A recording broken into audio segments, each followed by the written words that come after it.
versus PMS. What's the difference between the two? And how do we treat it? That's what this video is about. I'm Dr. Tracy Marks, a psychiatrist, and I do videos on mental health education and self-improvement. This video is based on a viewer question from Mel. Can you please do a vid on PMDD? I'm having trouble knowing if it's that or bipolar 2. Thank you, Mel.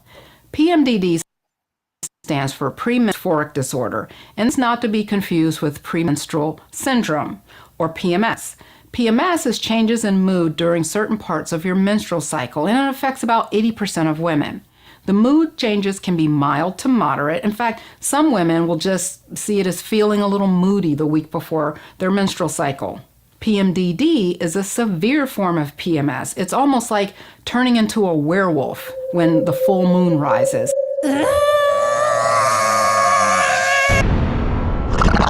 Mommy? And for some people, it's just that drastic. It affects 3 to 8% of women, so it's not as common as PMS. PMDD became an official diagnosis in 2013 with the 5th edition of the Diagnostic and Statistical Manual of Mental Disorders. Prior to that, it was in the appendix of the DSM under other conditions. Here's the criteria, and it's a little complicated. There's a total of 11 symptoms, and you have to have 5 of them the week before your period starts. Then the symptoms start to improve just within days of starting your period. Then they become minimal or absent the week after your period. It's almost like you become normal again. And this doesn't have to happen for every single period, but it happens for most of the time. And here are the symptoms. They're divided into 2 categories, an emotional category and a physical category. Marked emotional lability, such as mood swings or feeling suddenly sad or tearful, or increased sensitivity to rejection. Irritability or anger, or increased interpersonal conflicts. You're having trouble getting along with people. Depressed mood, feelings of hopelessness, or being consumed with putting yourself down. Anxiety, tension, or feeling keyed up or on edge. You must have one or more of these in this category. Here's the second category. Decreased interest in your usual activities, such as work, school, friends. Trouble concentrating, low energy, appetite changes that can be undereating or overeating, or even having food cravings. Hypersomnia, which is sleeping too long, or insomnia, which is hardly sleeping. A sense of being overwhelmed or out of control. Physical symptoms like breast tenderness or swelling, joint or muscle pain, or feeling bloated. You must have one of these in this category, and then between the 2 groups, you need to have 5. That's a lot of criteria, but here's how I've seen this look. I see the woman who may have been diagnosed with bipolar disorder because of the wide mood swings. And this is like what Mel asked in her question. But she's not sure she fits the diagnosis because there's a lot of times when she feels good. She doesn't even see why she needs medication, and the medication still doesn't seem to always help in the first place. She doesn't always put it together with the timing of her cycle. She just knows that there are times when her anger is just out of control, like she's a completely different person. This is one way PMDD can look. What makes this happen? It boils down to a drop in progesterone. Let me show you. Let's assume your menstrual cycle is 28 days. In the first 2 weeks, a follicle in your ovary grows into an egg. I started with this. The egg is released and leaves behind an empty follicle. This empty follicle is called the corpus luteum, which is Latin for yellow body. This yellow body secretes progesterone, which builds up your uterus to carry a baby. If you don't get a fertilized egg, the yellow body stops secreting progesterone and withers away. With that, you get a quick drop in progesterone. Keep a daily diary of your symptoms for 2 months. Researchers use the daily record of severity of problems to screen for PMDD. That's the official term. You would start taking the medication 7 to 10 days before. You would start taking the medication to affect the SSRIs have when they accelerate the conversion of progesterone to allopregnanolone. And this effect works faster. See the effect of the medication The main medication treatment is SSRIs, or selective serotonin reuptake inhibitors. When you take an SSRI for depression, it takes about 4 to 6 weeks to see the effect of the medication. However, SSRIs also accelerate the conversion of progesterone to allopregnanolone, and this effect works faster than the effect the SSRIs have when they increase serotonin to treat your depression. You would start taking the medication 7 to 10 days before your menstrual period is supposed to start. You can stop taking it after your period starts, which is called intermittent dosing. Or you can stay on it, which is called continuous dosing. Now, you may want to stay on it if you continue to have some depression in between your periods, but if this is the case, then it's not really PMDD, but depression with premenstrual exacerbation. Paroxetine, sertraline, and fluoxetine are all FDA approved for PMDD to take intermittently or daily.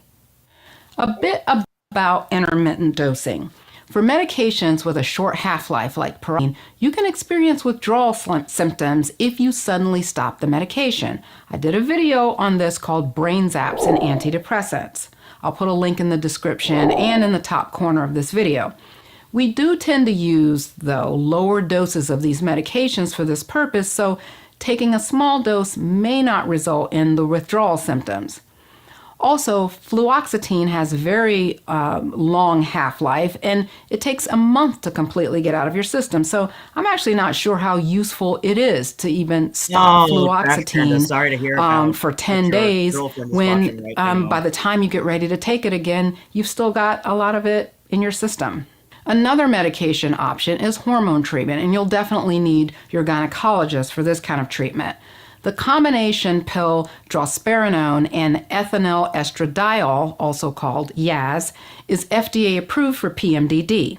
A more drastic approach, though, is to use a medication called leuprolide. This medication shuts down your estrogen and progesterone, and this effectively is a medical menopause. About 60 to 70% of women respond to this medication, but it does come with the side effects of hot flashes, night sweats, and all the issues that would normally come along with menopause. What if you don't want to take medication? You can try diet modifications such as eliminating caffeine, sugar, nicotine, and alcohol, and minimizing sodium. You think you can do all that?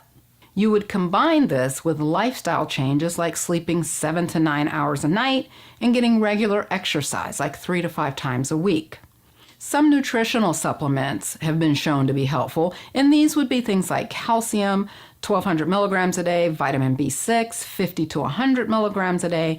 You don't want to take more than 100 milligrams, though, because higher doses can cause peripheral neuropathy, and this can feel like burning, pain, or even weakness in your hands and feet. Other supplements would be magnesium and vitamin E.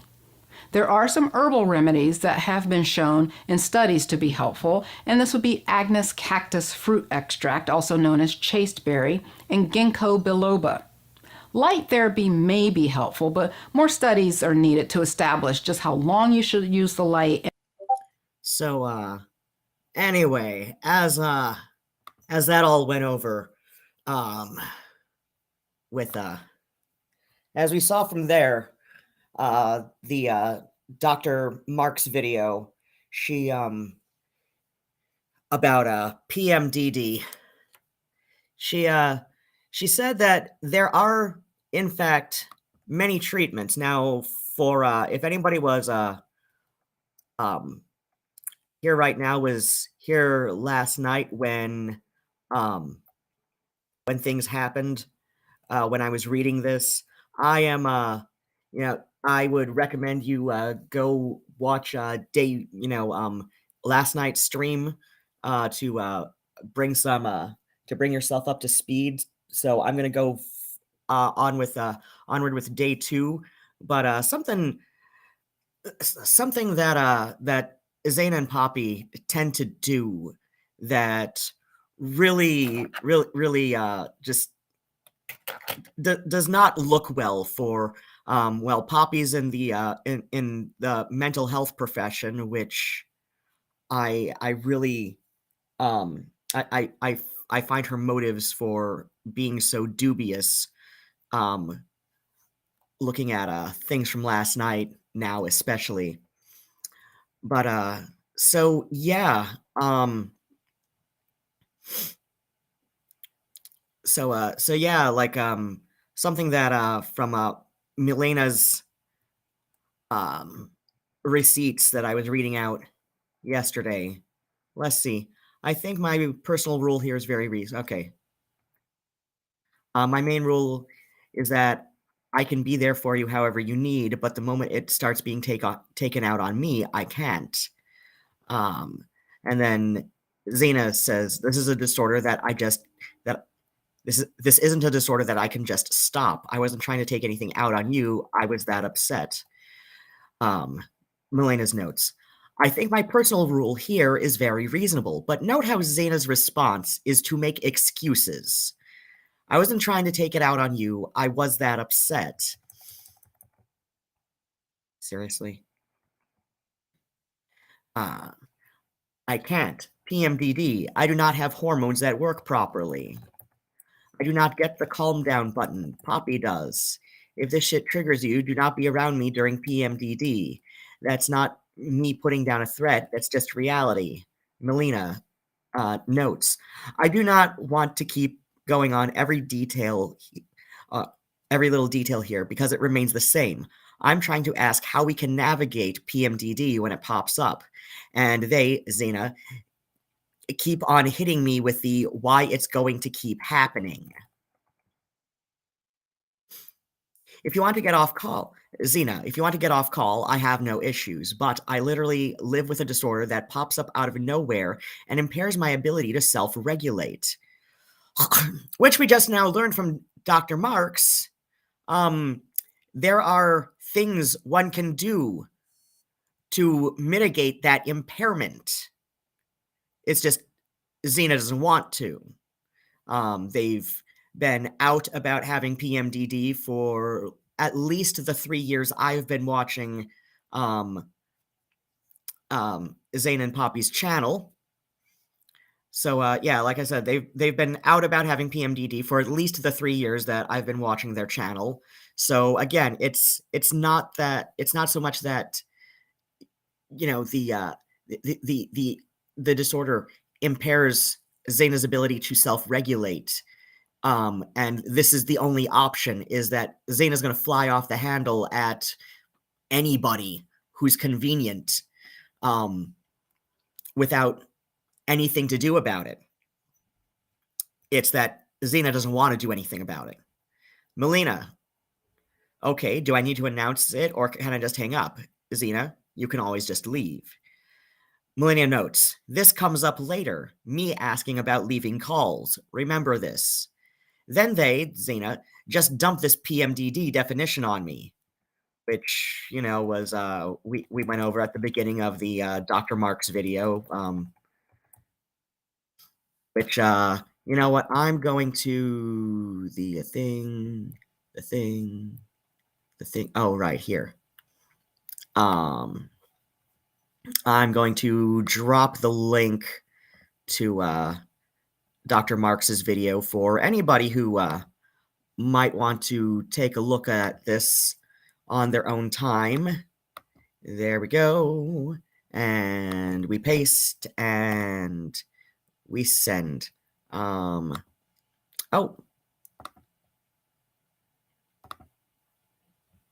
Fine. Okay, this does send to YouTube and Twitch and Facebook all automatically. Neat. Okay. So you should read that. You should read this to understand it better, but we just went over that in Dr. Marks's video. This is the end of the group conversation that night, and this is conveniently like right before we get into day 2. So like I said, I just wanted to like refresh this a little bit, just because I'm half blind and this thing is not kind to me. Whoa, whoa, whoa, whoa, whoa, whoa. Nope, nope, nope, nope, nope, nope, nope, nope, nope, nope, nope, nope, nope, nope. Okay. Milena, I don't want to wait half a year to see you in person. I'll need to read that later.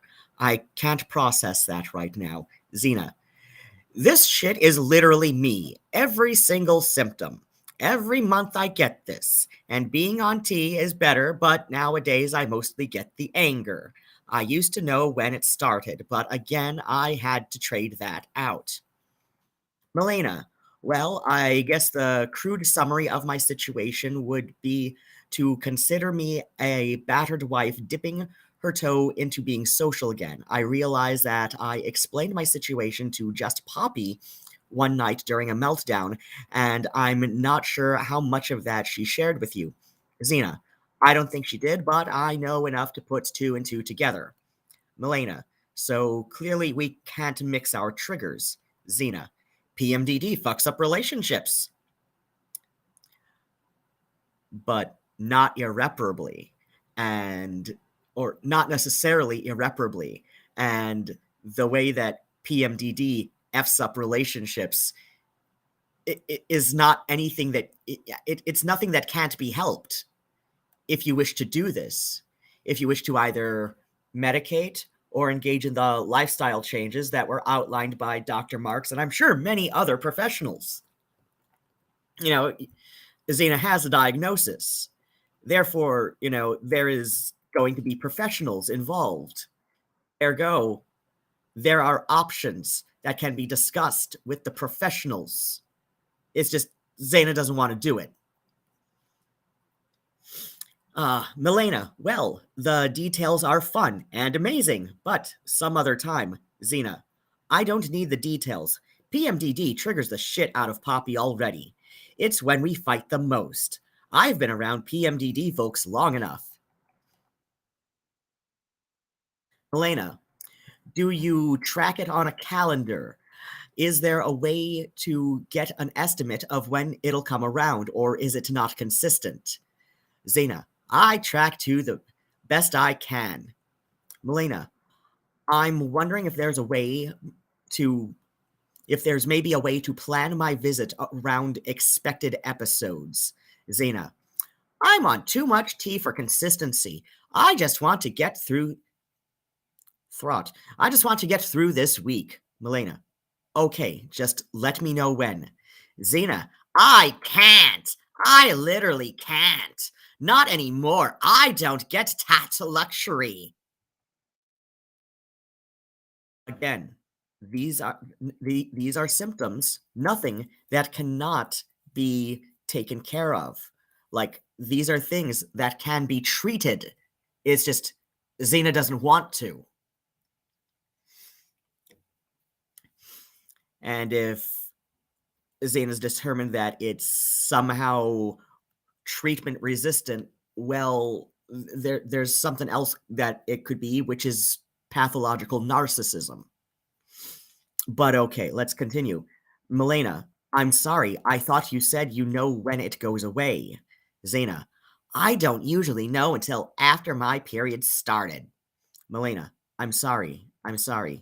Zena, I used to know, but I'm on too much tea for it to be consistent. Milena, I'll go. I'm sorry. Note how my writing style is deteriorating. I am fully triggered at this point and sinking quickly. Zena either doesn't notice or care. It ends with them going all caps at me, which I read as yelling and fully break. Which, most people do. Most people would read that as yelling. That's kind of, like that's kind of been internet-ese for yelling for, oh God, about a good 25 years or so. I hate the dismissal of, I know how to put two and two together, and I don't need the details. Okay.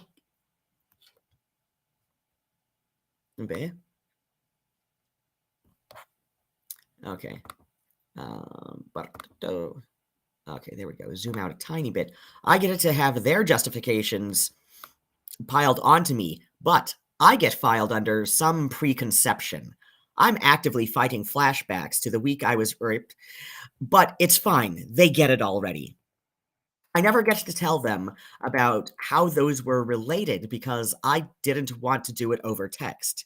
It felt too big to do outside of a voice chat and in a context where it wouldn't seem like some kind of move I was pulling. I just wanted to see how this was affecting me.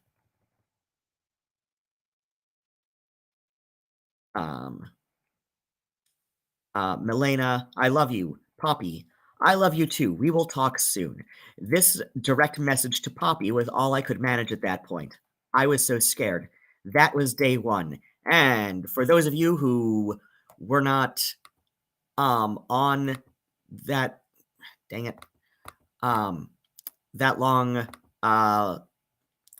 last night, let us remember this is down to this was day one. This was day one. This was day one. This was this was um a good 3 months previous day one, but or no, a good 2 weeks previous day one, but was a reference back to, was an important reference to be made. This was day one. This was or no, this was a reference point previous day one. This was day one. This was day one. This was day one. Day one. Day one. Day one. Day one. Day one. Day one. Day one. Day one. Day one. Day one. Day one. Day one. June 1st, 2023. Day one. See, like this is, oh God, I was up to page like 26, wasn't it? Oh God, 154 pages. So we see, like, there are some notes. There are some notes in between here. But no, 27. We've got a good like 22 pages because I believe that began on page 5. We've got a good 22 pages of mostly screen caps from the 6th or the 1st of June 2023. So this was 6 months ago. And of course, Poppy has had a horrible another horrible breakup that I went over day before yesterday and a little bit the day before that, I believe. Or no, just 2 days ago, I believe. So yeah, day 2. Oh dear. Okay. Now we get to zoom back in some more because my eyes. Okay. Day 2. I'll also include this private exchange between me and Poppy on day 2 since it's relatively brief and supplemental info. Again, like, Poppy and Zena say that they've got their own receipts that will disprove everything, that will prove Milena is the Psycho X. And, well, I don't know. Like I said, like, there's a good 22 pages of Milena's own receipts that I'd really like to know, like, what further context can be added by anything, Poppy and Zena will pull out of their sphincters. That would be nice. But I doubt it's going to happen. Anyway, day 2. I'll also include private exchange. Okay, right. Poppy day 2, something. Seriously? Okay. Milena, June 2nd, 2023. I really like Penny, which is one of Poppy's alters. And on my playlist that I've started up, Bert, stop that. Shush. No, knock it off. Shut up. Okay. PMDD versus PMS. What's Wait. the We already went over that. So yeah, there's a second video I've got on here with my thing that I'm calling stream sources for dissociative identity disorder, which is an incredibly controversial diagnosis.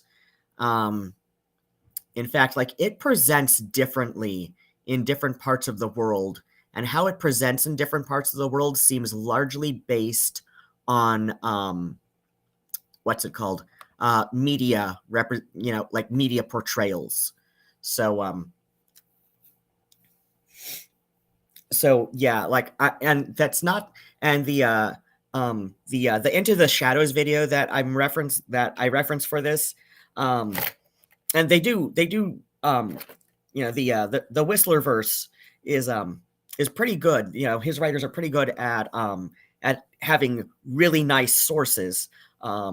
I guess some people on or I guess one person anyway on the Catboy Ranch Discord that I'm on with Keffel's people is not incredibly happy with the sources of at least one of the writers, but I'm like, yeah, he's the presenter. He's never claimed to be anything different, but so there is something going on with people who do genuinely have dissociative identity disorder, but it's also one of those disorders that's very easily faked to the laity.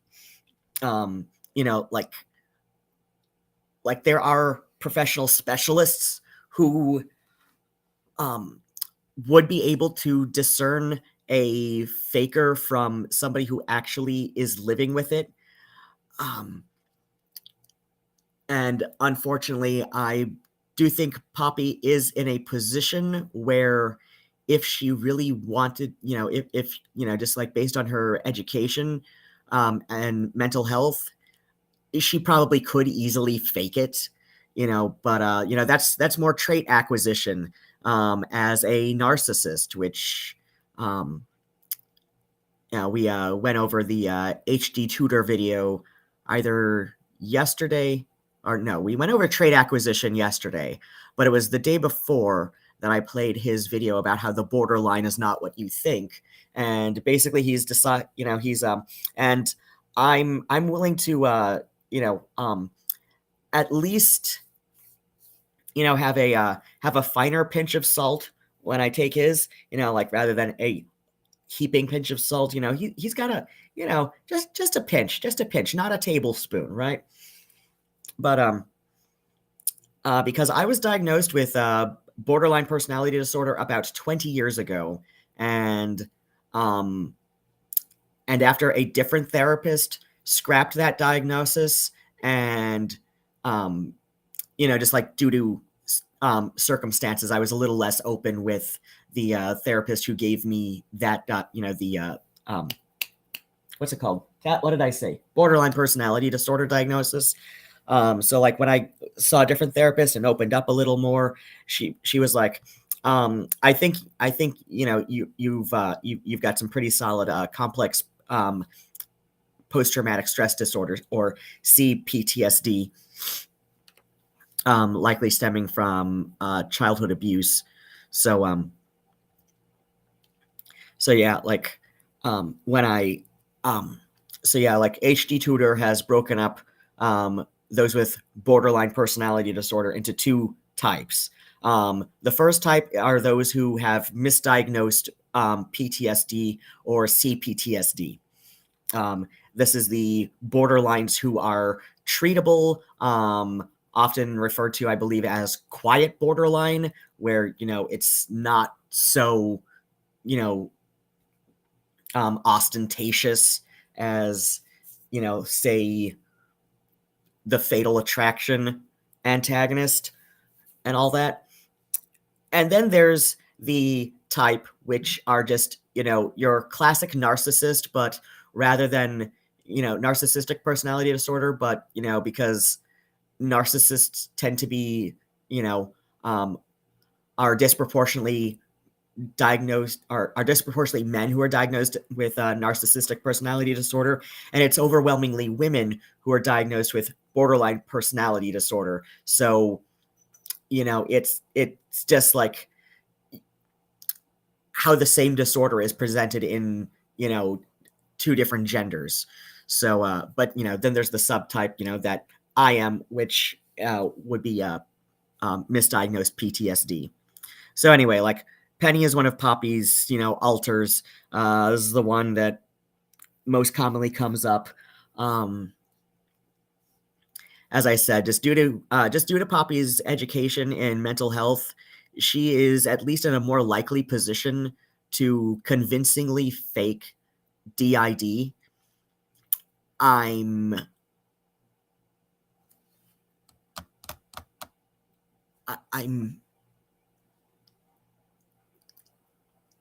yeah, I'm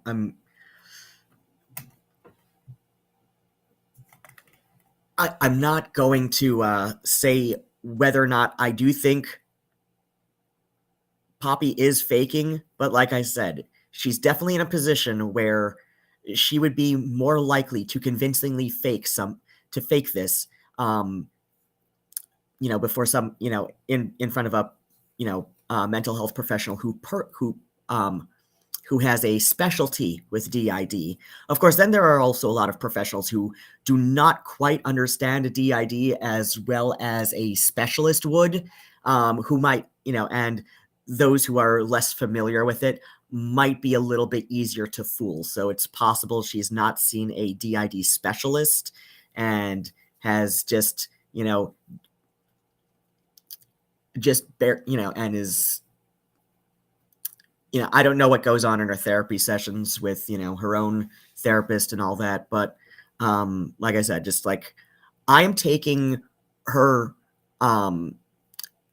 her public identity with this diagnosis with a pinch of salt, because like I said, given her background, she is more likely to be able to convincingly fake it before a specialist, or at least just about convince, a non-DID specialist professional. She's in a much more capable position of faking it before a specialist than anybody, than you or I would be. Okay. So anyway, Milena says, I really like Penny. What are we going to do, love? Poppy says, about Penny, give her pets. Milena, about me and Zena. Poppy, I don't know. I think the two of you are going to have to find a way to communicate. I don't know exactly what happened last night. I just know that I was holding them until around 5:30 in the morning while they were crying. And I know you've been struggling too, but I wasn't sure what the best thing to do today was.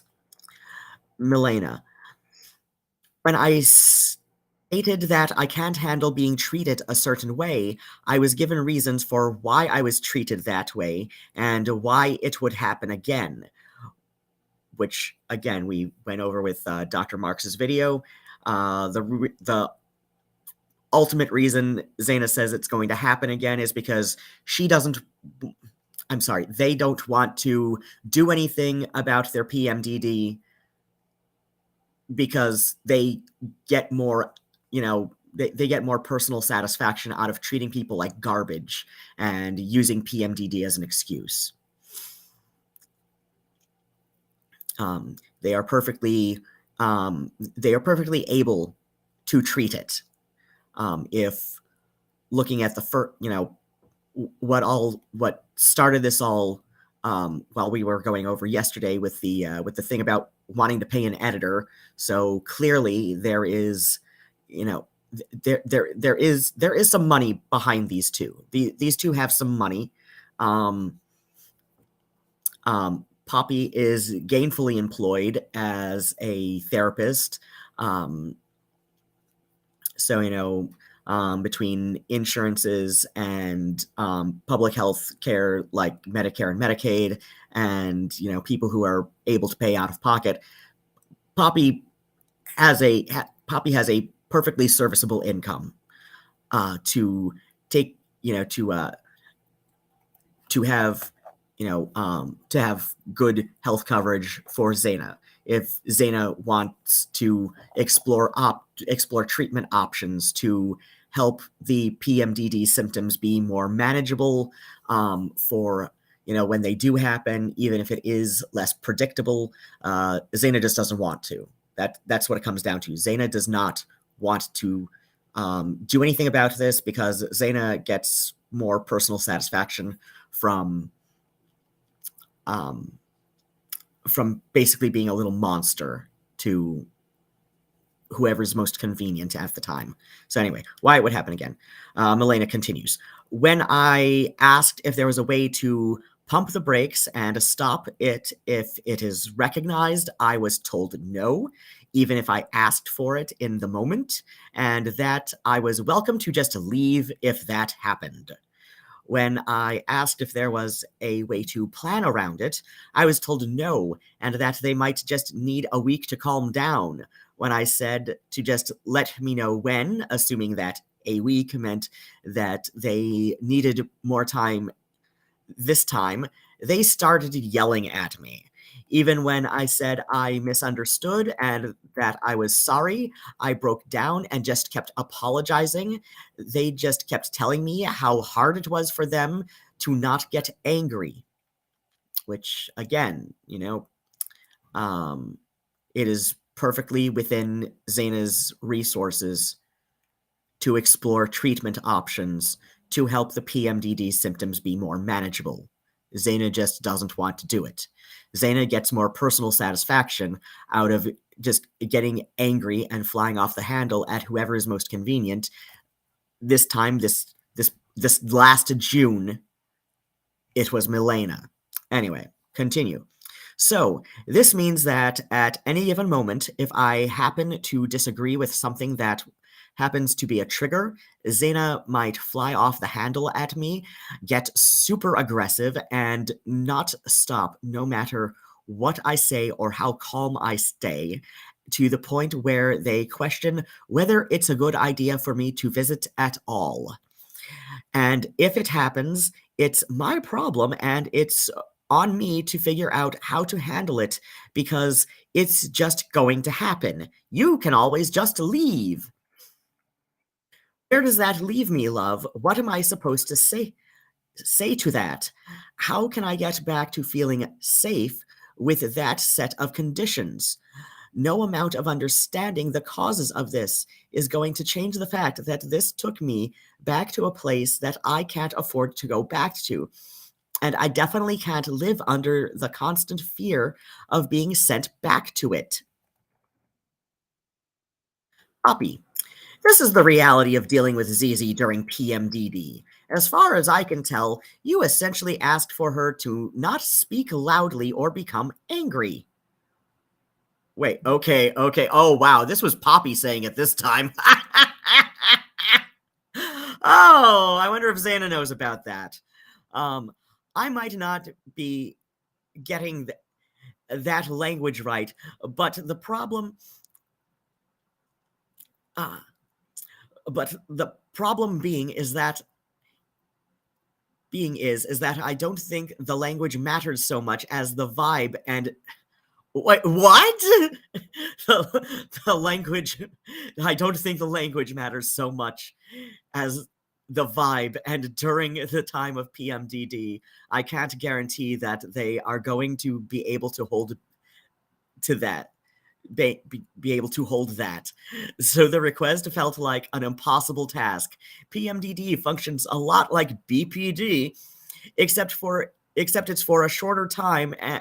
It tends to be more intense and less focused on something like abandonment. No,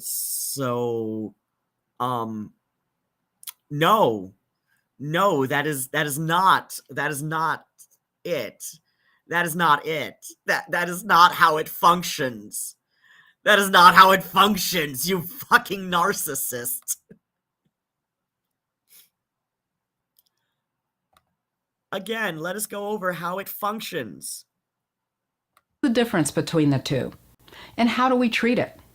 That's what this video is about. Thank you, Mel.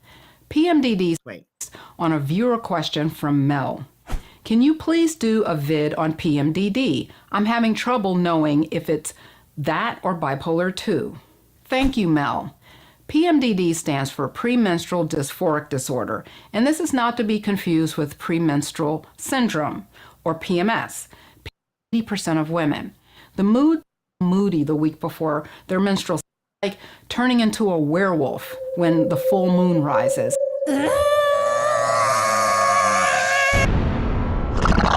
Mommy? And for some people, it's just that drastic. It affects 3 to 8% of women, so it's not as common as PMS.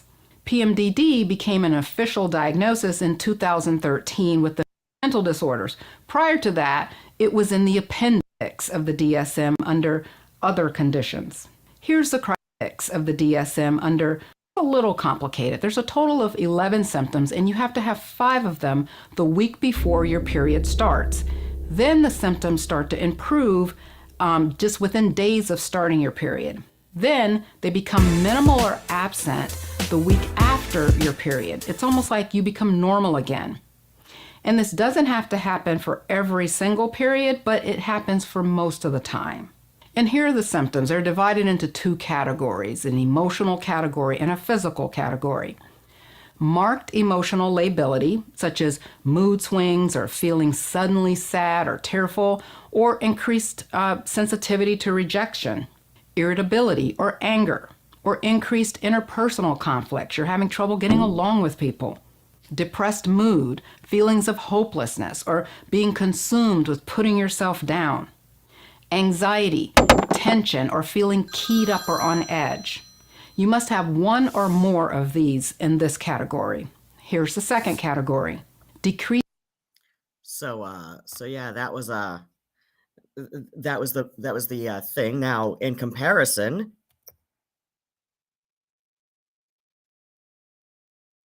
let's remind ourselves what H.G. Tudor says about borderline personality disorder.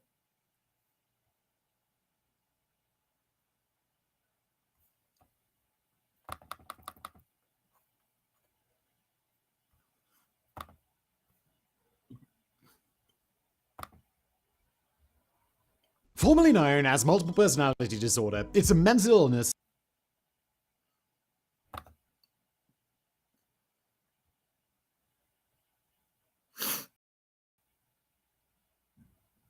very eye-opening explanation, which will probably accord with your own experience, but have been denied to you as a consequence of a label. We're going to embark upon this video, which I have segued with this opening explanation, to enable its reach to be extended so that more people be removed, because it essentially covers 2 groups and in a misleading be removed, because it essentially covers 2 groups and in a misleading manner. The first group is that it affords the title of borderline to individuals who are actually suffering from post-traumatic stress disorder. Victims of abuse, victims of trauma, whose behaviour manifests in a way which, as a consequence of this external stressor, causes a reduction in their emotional empathy for a period which is longer than the usual temporary reduction. An external stressor, such as fear, alcohol, drugs, loneliness, bereavement, stress, financial pressure, abuse, and others, will cause, in an individual that has emotional empathy, a temporary reduction in that emotional empathy, resulting in behaviours which would be regarded as potentially disordered, certainly problematic, aggressive, chaotic, bewildering, confusing, up and down in nature. Usually, where there is a reduction in that emotional empathy, it tends to be, the consequent behaviour tends to be directed towards one person, invariably the protagonist. And it is they who are on the receiving end of the unpleasant behaviour, the lashing out, the tirades, possibly physical violence. Or an individual who is trying to help, who gets caught up, in essence, in the crossfire. Sometimes, however, the individuals affected by the response of the individual with their reduced emotional empathy are more numerous. Usually, the incident is temporary in nature. It could just be a few minutes, or a day or two, maybe a week. But as the external stressor is reduced and removed, for instance, a respite period is granted, fatigue goes away with a good night's sleep, the effects of alcohol wear off, the emotional empathy returns, and those narcissistic traits which were being exhibited are kept within the framework of emotional empathy, and therefore the aberrant behaviour is removed. Dr. Tracy Mark, However, for some individuals, the sustained application of that abuse and that trauma results in a more elongated, extended period of the dampening down of their emotional empathy. It's not permanent. It will return, but it will take longer because the effect of the ongoing trauma or the consequences of the trauma are continuing to keep that emotional empathy down. So, an individual who is repeatedly being abused to such a level. Okay, so like I said, Bipolar disorder versus borderline personality. What's the difference, or how do you tell the difference? That's what I'm going to talk about today. This is actually based on a viewer question. If you're new to my channel, I'm Dr. Tracy Marks, a psychiatrist, and I publish weekly videos on mental health education and self-improvement. So if you don't want to miss an episode, click subscribe and the notification button so you'll know when the next video is coming out. The viewer question is from Paper Parade, and she says, can you explain the difference between a borderline with depression and bipolar?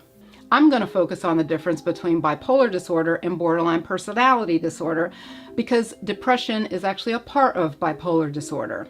There's a big difference between the personality disorders and the psychiatric illnesses like depression, anxiety, schizophrenia, bipolar disorder.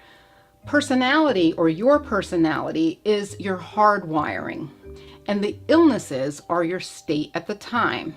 Another analogy would be comparing your personality to the climate of a region, and a disorder like depression would be the weather that you're having at the moment. I grew up in Florida, which is a warm climate, and we basically had 2 seasons, hot and not hot.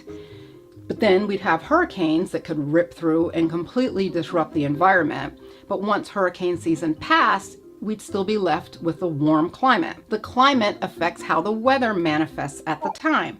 Likewise, your personality makeup affects how your illness manifests.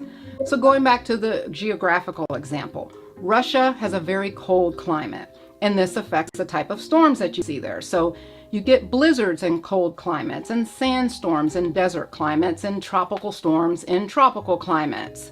So if a person with, say, narcissistic personality disorder gets depressed, it's going to look different from the person with dependent personality disorder who becomes depressed. The narcissistic person, because of their self-centeredness, may look more angry and self-loathing, whereas the dependent person, because of their neediness, can become more pitiful and helpless when they get depressed. Now, these are just broad stroke examples. So back to borderline personality disorder. This is actually a really big topic, but I'm only going to briefly define the disorder for you, and I'm going to use our Diagnostic and Statistical Manual of Mental Disorders, the 5th edition, and I'm going to read the definition. So, borderline personality is defined by the following: a pattern of unstable relationships, self-image, and emotional expression marked by impulsivity, beginning in early adulthood and present in a variety of contexts, as indicated by 5 or more of the following. It's important that you realize that it's 5 or more of these characteristics. So what you don't want to do is take out one and say, oh, I have that. Does that mean I have borderline personality disorder? No, unless you have several of these things. Number 1 is frantic efforts to avoid real or imagined abandonment. An example of this is the person who may seem to read into things too easily. Things that you say are interpreted to mean that you're done with them or that you're abandoning them in some way. Number 2, a pattern of unstable and intense interpersonal relationships, characterized by alternating between extremes of idealization and devaluation. In this kind of relationship, the person with borderline personality disorder may at one point think that you're the best thing ever and you can do nothing wrong. And then the next moment or the next day, you're the worst thing ever, the exact opposite. Number 3 is an identity disturbance. You have a markedly persistent or unstable self-image or sense of self. This kind of identity disturbance occurs at a deep level, and not to be confused with whether you're not sure if you're meant to be a teacher or an astronaut. This is a confusion about core identity issues like your gender or your sexuality or even your spirituality. Now, I tiptoe around this because I don't want you to walk away thinking that anyone who wants to change their gender has borderline personality disorder. In fact, as I mentioned before, an important thing to remember with this is that the diagnosis is based on a grouping of symptoms of the things that I've listed. So you need 5 of them. And it's not that anyone who's angry, say, has borderline personality disorder, or anyone who's ever cut themselves must be borderline. It's about having multiple things that fall into this category and having it present a problem for you in many ways, not just in one relationship. Number 4 is impulsivity in at least 2 areas that are potentially self-damaging. Some examples of this could be reckless spending, or reckless sexuality, drug abuse, or binge eating. Number 5 would be recurrent suicidal behavior, gestures, or threats, or even self-mutilating behavior. And this would be things like cutting yourself or taking overdoses of pills even though you don't really want to die. You're just responding to internal distress, and that's why you're doing these things. Number 6 would be an unstable reactive mood, and this would be things like episodic low mood, irritability, or anxiety that usually lasts a few hours or a few days. And this is one of the key differences between borderline personality and bipolar disorder, and I'll expand on that after I get through the criteria. Number 7 is chronic feelings of emptiness, and this is one of the reasons people with borderline personality disorder cut themselves. It's a coping mechanism to help them feel real. Some people will cut themselves, though, to relieve tension. Number 8 is inappropriate intense anger or difficulty controlling anger. And this can look like temper tantrums, constant anger, or physical fights. So number 9 and the last one is transient stress-related paranoid ideation or severe dissociative symptoms. Clinicians sometimes call these micropsychotic episodes. They're not full-blown psychosis, but they're close. And if you don't know what psychosis is, I'll have a link for you in the corner that on a video where I've talked about or defined psychosis. But let me explain what dissociation is. Dissociation happens when a person disconnects with their present situation. And this disconnection can be from the current environment or from their thoughts or even from themselves. And an example of this is a person who's been subjected to repeated physical or sexual abuse. And one of the ways they cope to deal with the act at the time is just to mentally pull away as if it's not really happening to them. And that's one of the ways that they can deal with getting through it. Well, with borderline personality disorder, dissociation happens a lot in different circumstances. So that's the criteria for borderline personality disorder. As we see, like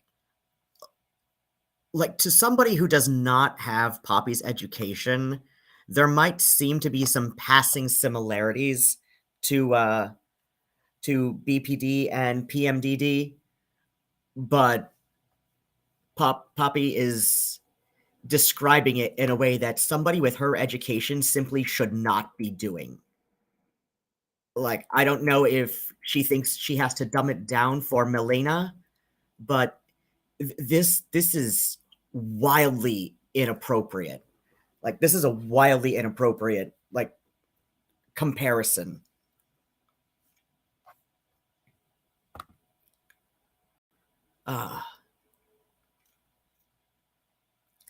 Trash Panda asks, as a Cancer, do you find yourself a bit grouchier during full moons? You know, I haven't noticed anything like that personally, but But yeah, where was I going? Oh, right. Functions like yeah, I was reading some more from this. So um tends to be more it functions a lot like BPD, except for it's for a shorter time and tends to be more intense and less focused on something like abandonment. Again, this is like I don't know if Poppy thinks she's dumbing this down to do Milena a favor to try and like, make it easier to understand, but like no. Like I said, like to a layperson there might be some passing similarities, but Dr. Tracy Marks, she did, like the way she describes the two, like I said, somebody in the laity could see similarities, but Poppy's not laity. Poppy is a mental health professional. Like this is oh god. I'm not saying you don't have a point about how you want to be treated or interacted with, but as someone who has been with ZZ for 6 years, I see them trying, but they're not always successful. We are looking to get them into therapy, and hopefully that will help in some ways, but it's difficult because PMDD is very difficult to treat. Not really. Again, we went over at the beginning of tonight's stream. We went over this with Dr. Tracy Marks, who straight up said that, yes, some of the treatments may be a bit on the extreme side, but there are treatments, there are established treatment options. It's not so much that it's difficult to treat, it's about finding the methods that work best for a particular patient. Like, it's not inherently difficult to treat. It is not inherently very difficult to treat. Let's see. I'm not making excuses. Yes, you are. And you're welcome to have boundaries that you want. It just might mean that during that time, we just might be MIA. Because if that's the boundary and Zena is concerned that they can't hold to, and Zena's concerned that they can't hold to it, that is the only conclusion I can come to. Feel free to ask me any questions about the situation, but I think both of you were locked into a mindset last night, and they were antithetical to one another. From what I gathered from the posts, it seems like you were hyper-focused to get Zena to understand a boundary, and in their head, get Zena to understand a boundary, and heard their explanations as some sort of excuse for why they couldn't hold the boundary. It was an excuse. Zena heard the boundary. The problem is that it put them into a... oh, God! No! It put them into a trigger, and they got incredibly afraid that they wouldn't be able to hold... Oh, my God. This is excuses. All to that, and that it would damage the relationships. It ended up isolating them and making them feel very alone, and I ended up holding them until about 5:30 in the morning, which you literally already said that. Like, why are you repeating yourself? I apologize for any brevity or typos. There were a few. This is being used with voice to text. For what it's worth, we did identify today that you were partially correct about the fact that we were still reacting to the things that happened previously. That is not partial. That is completely correct. As we discussed with day one, as we went over in the stream yesterday. I can say for myself that it was incredibly true with the way that I reacted to the redacted. I believe that's the editor, yeah. I do still think she acted appropriately, but the severity of how I felt has blunted somewhat since then.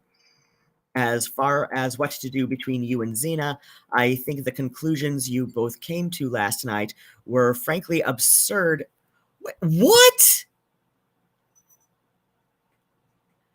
And don't make sense with how you with and don't make sense with what you know about each other, but both of you were triggered and went to the worst possible conclusion. So yeah, that's what I got. I love you. I'm going to bed. I hope to talk to you more tomorrow. What? No.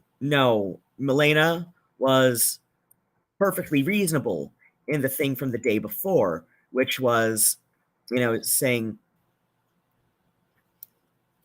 that if there's going to be shouting directed at Milena, that she cannot be around that. That it triggers like serious like PTSD in her head. So for Poppy to just so flippantly saying that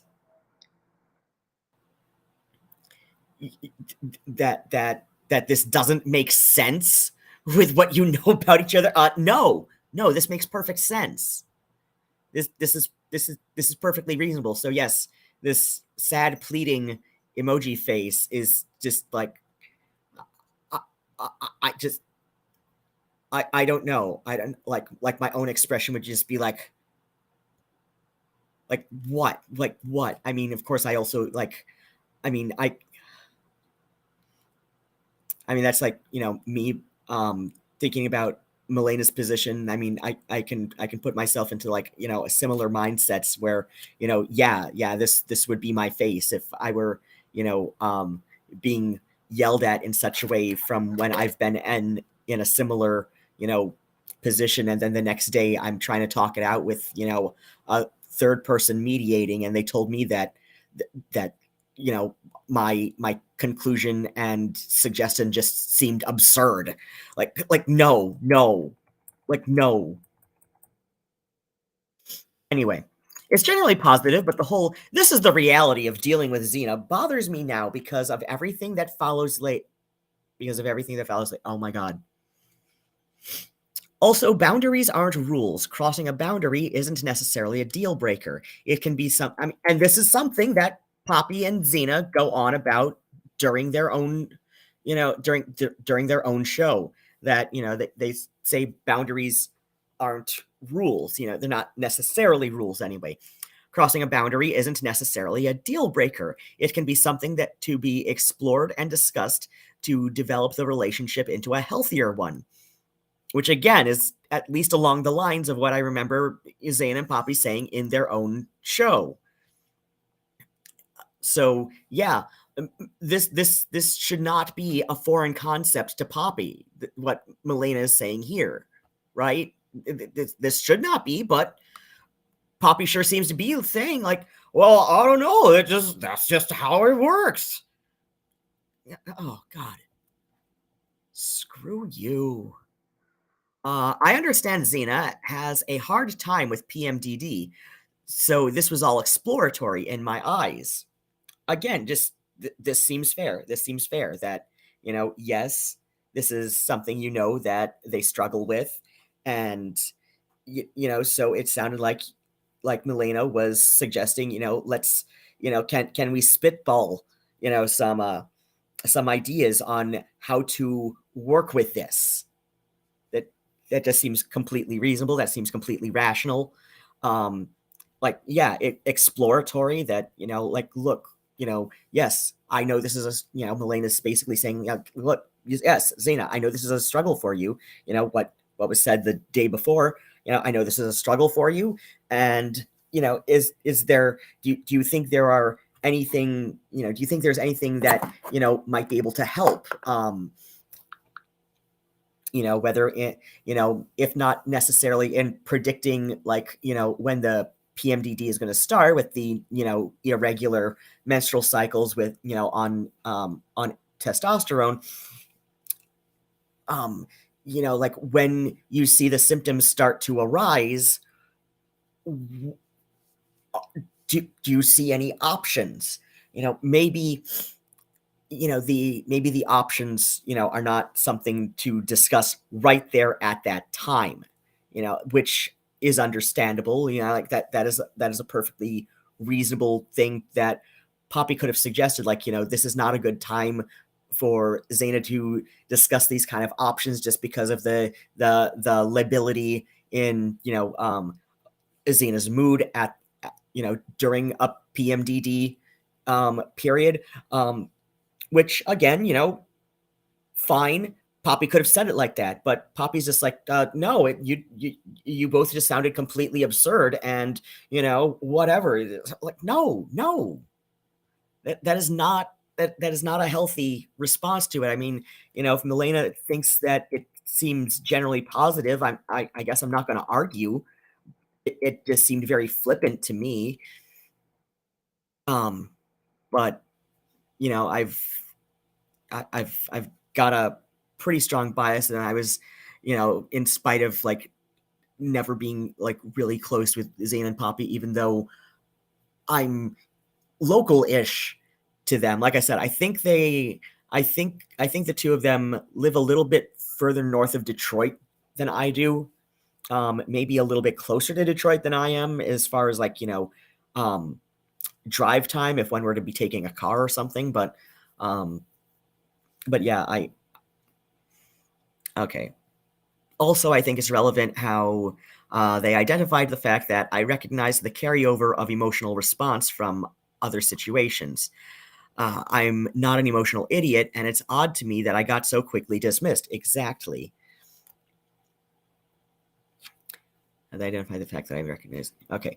Keep this in mind when they start treating me like one later. Oh, you've got to be fucking kidding me.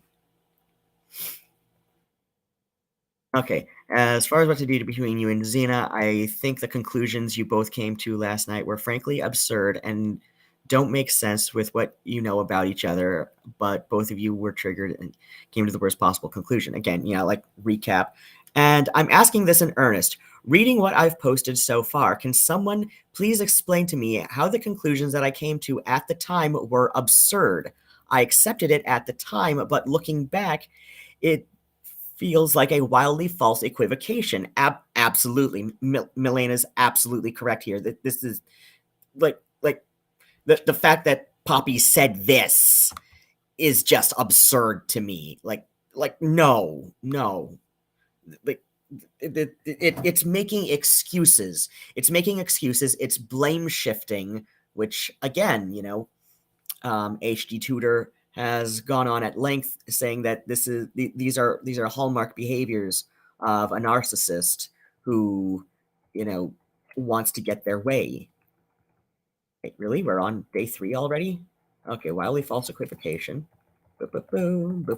Yeah, day 3. Okay, I guess we're getting 2 days in here. But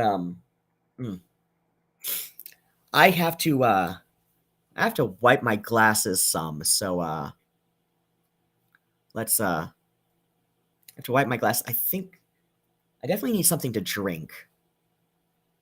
I'm gonna walk about a bit, because like the last couple days, like my butt hurts when I my butt hurts if I sit for too long. So I'm gonna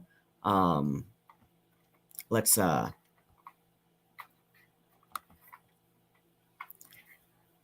an HD Tutor video at 1.25 while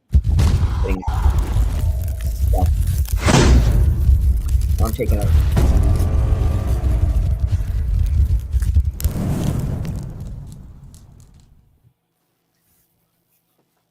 Borderline personality disorder. The Ultra. Hello, I'm HD Tudor. There's reference to the Ultra. What is this? There is some Ultra BPD sufferer? No. There is only one Ultra. That's me. The reason there is only one Ultra is there's nobody that has the level of insight into oneself and conveys such a level of insight into the behaviors of myself and those of my kind than me. Hence, that's why I have the Ultra status. If you haven't already examined my other videos about borderline personality disorder, I recommend that you do so. I have to say, while his And ego you pause like this video now, wild at times, at least digest he's entertaining about two it. or three that exist, and then return. If you have already, you'll be familiar with my view that in actual fact, the diagnosis of borderline personality disorder is one that ought to be gotten rid of because it covers some people that are experiencing post-traumatic stress disorder and are misdiagnosed, and a lot of individuals who are actually unaware narcissists. I've explained why this is, but it's worth a little recap. The DSM-5 explains that borderline personality disorder is a pervasive pattern of instability of interpersonal relationships. Well, you find exactly that with narcissists. Self-image and affects and marked impulsivity, which again you find with narcissists. Begins by early adulthood and present in a variety of contexts, as indicated by 5 or more of the following. Now remember, borderline personality disorder is described as a cluster B personality disorder, which sits along narcissistic personality disorder. What I would say is, like I've explained before about histrionic personality disorder, it's just another flavour of narcissism. But it includes frantic efforts to avoid real or imagined abandonment. Now, real or imagined abandonment is what? It's a threat to control, and therefore it is just simply another version of the threat to control that the narcissist has to deal with. A pattern of unstable and intense interpersonal relationships. Well, unstable relationships occur with narcissists. They're also intense. Think about the love bombing. Characterized by alternating between extremes of idealization and devaluation, precisely what a narcissist does. Identity disturbance, markedly and persistently unstable self-image or sense of self. Again, what a narcissist experiences. Impulsivity in at least 2 areas that are potentially self-damaging, e.g. spending, sex, substance abuse, reckless driving, binge eating. All of these are behaviours that can be undertaken by narcissists which are demonstrative of the sense of entitlement of the narcissist and a lack of accountability. There are also instances where it's done with the collateral consequences that I've explained about.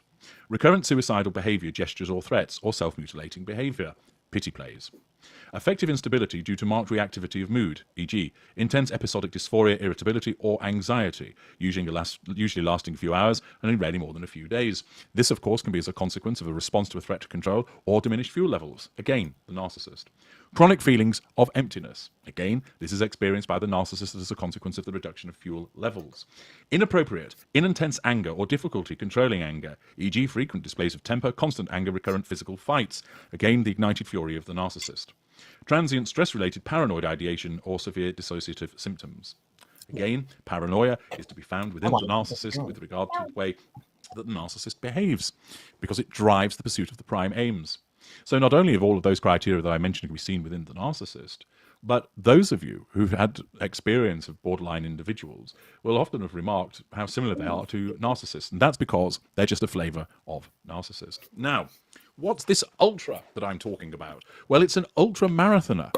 And there is an article in the New York Times which talks about the fact that Nicodemus de la Rosa, an ultra-running prodigy who has run across Death Valley and the Alps, is taking a pause from the sport as he copes with borderline personality disorder. I'm going to read the article to you and identify that, once again, there's a labelling which is actually, as you'll find, that of a narcissist.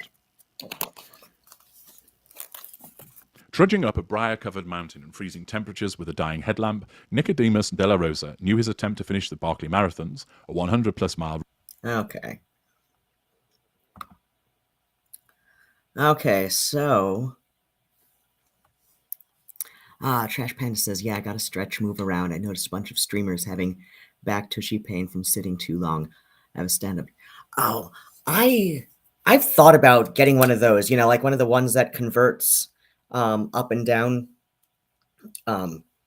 So I'm thinking like once I've settled into the new apartment, which I haven't heard much back about that yet. I'm going to call and text.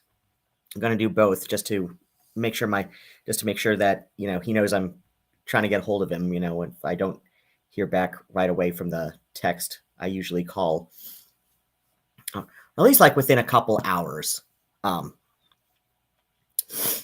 Because I know social workers are busy. So I was, of course, now it's Friday. Oh gosh, I'm only paid through Sunday night. Just use boxes. I use that at work. Everyone is against me. Cat orange whistling. Nice. Yeah. I've but yeah, once we've got the new apartment, I was thinking of like looking at standing desks and yeah, like rigging something up at least temporarily because like I said, like one of those convertible ones I've thought about. And I know I'm having a second piece of lasagna, but it's been so long since I've had like been able to have like good hot food and like yeah, I got a refrigerated lasagna. I don't care. I don't have the means to like make one right now. So anyway, let's go on to day 3 since I started the stream a little bit early today and and day 2 was so short compared to day 1. So yeah, let's let's add day 3 onto this. Anyway, day 3, mutually assured destruction. This sounds ominous, doesn't it? Okay. This is something that's apparently come up quite a bit with Zena since all of this. I decided to try joining a group of VC, which I guess people say voice chat, but I guess like a lot of people use video as well. With the well, then again, I know how it works on Discord because I've been to the weekly support group at Catboy Ranch, which I've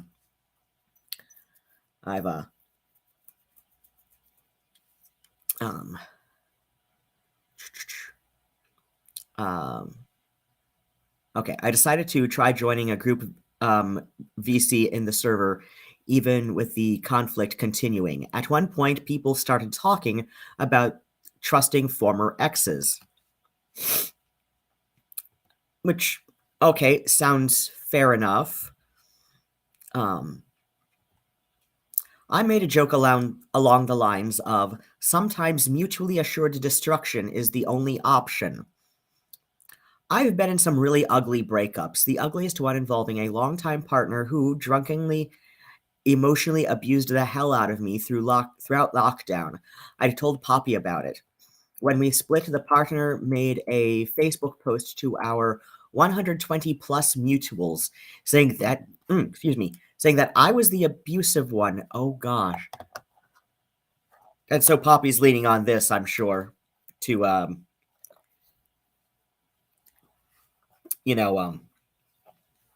manipulate her audience. I was the abusive one. I had to threaten to share everything they'd done to get me to they'd done to me to get them to take it down. That's what I was referring to. Zena, however, took this as a different personal threat, even though everyone else in the chat chuckled, recognizing it as the awkward joke that it was. Ask Hella, she'll confirm. I'm assuming that's somebody else in the little master post that please behave tabs as I'm shit about so that I can easily reference later. So yeah, like I'm assuming Hella is somebody in the who's involved in this master post here.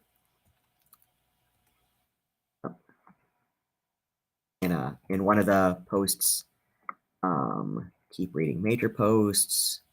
Okay, so this is what I'm on. Poppy and SFW spaces. Smaller posts. Oh dear. Why not just let this go? Okay. Yeah, I'm assuming we'll get to Hella after, along in some of this. Okay.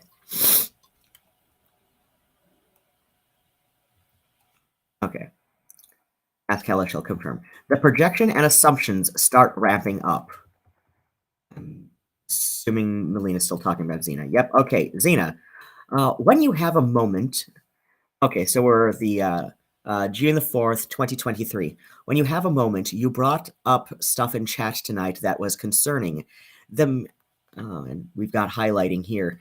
The mutually assured destruction setup isn't a sign of trust.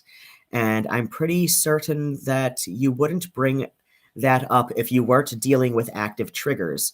The thing that I want to make clear is that it's bad for everyone, in addition to not being real trust.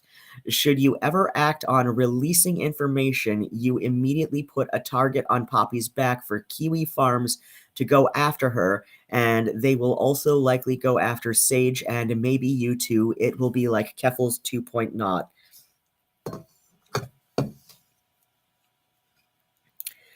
People really do get stuck in their heads and project and make dumb decisions. Doesn't matter how strong or smart we think we are, everyone is susceptible to it at some point, so rein that shit in.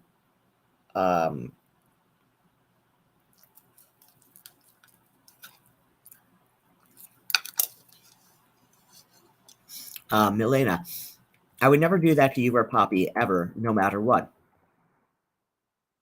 And I'm assuming that, Milena knows stuff that is, like, not in this. Zena, yeah, so rein that voice in. You're not in danger. What? Milena, it's not a voice that's currently active. It was more of an uneasy trauma joke than anything. Again, the assumption that I need to have explained it to me that MAD, mutually assured destruction, isn't a sign of trust is bizarre, especially framed as a setup, as though it's premeditated. Wow. I'm already being seen as a threat, being warned of the consequences of releasing information, while what I'm doing now is technically my version of mutually assured destruction. It's not what Zena is implying here. Fair enough. Yes? What's up, Nigel? Nigel. What's up, my sweet boy? Okay. You just wanted to be heard. Okay, fair enough. My version of mutually assured destruction. It's not what Zena is implying here, or said explicitly to others later, as shared with me by a concerned friend. Zena. Also, I didn't include Milena having this whole conversation on voice with a bunch of people about mutually assured destruction is how she does trust. What the hell?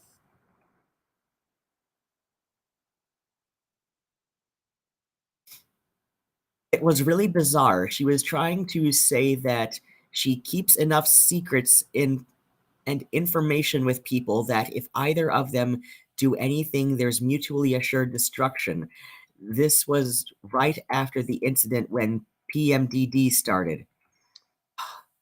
Mutually assured destruction isn't how I do trust. It's a last resort when I feel outgunned.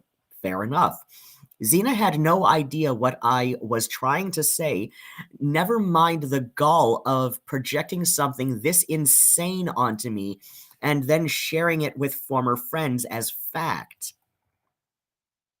People really do get stuck in their heads and project and make dumb decisions. Doesn't matter how strong or smart we think we are, everyone is susceptible to it at some point, so rein that shit in. Oh yeah, the highlighted part from previously. This is bitterly ironic to keep in mind as things escalate. Maybe take some of your own advice, Zena. Also, rein that shit in is an interesting choice. This is the beginning of them no longer seeing me as a friend and continuing to focus on me on the and continuing to focus on keeping me on the defensive. This is supplemental, but for the sake of full context, this is referring to another situation that popped up in the voice chat.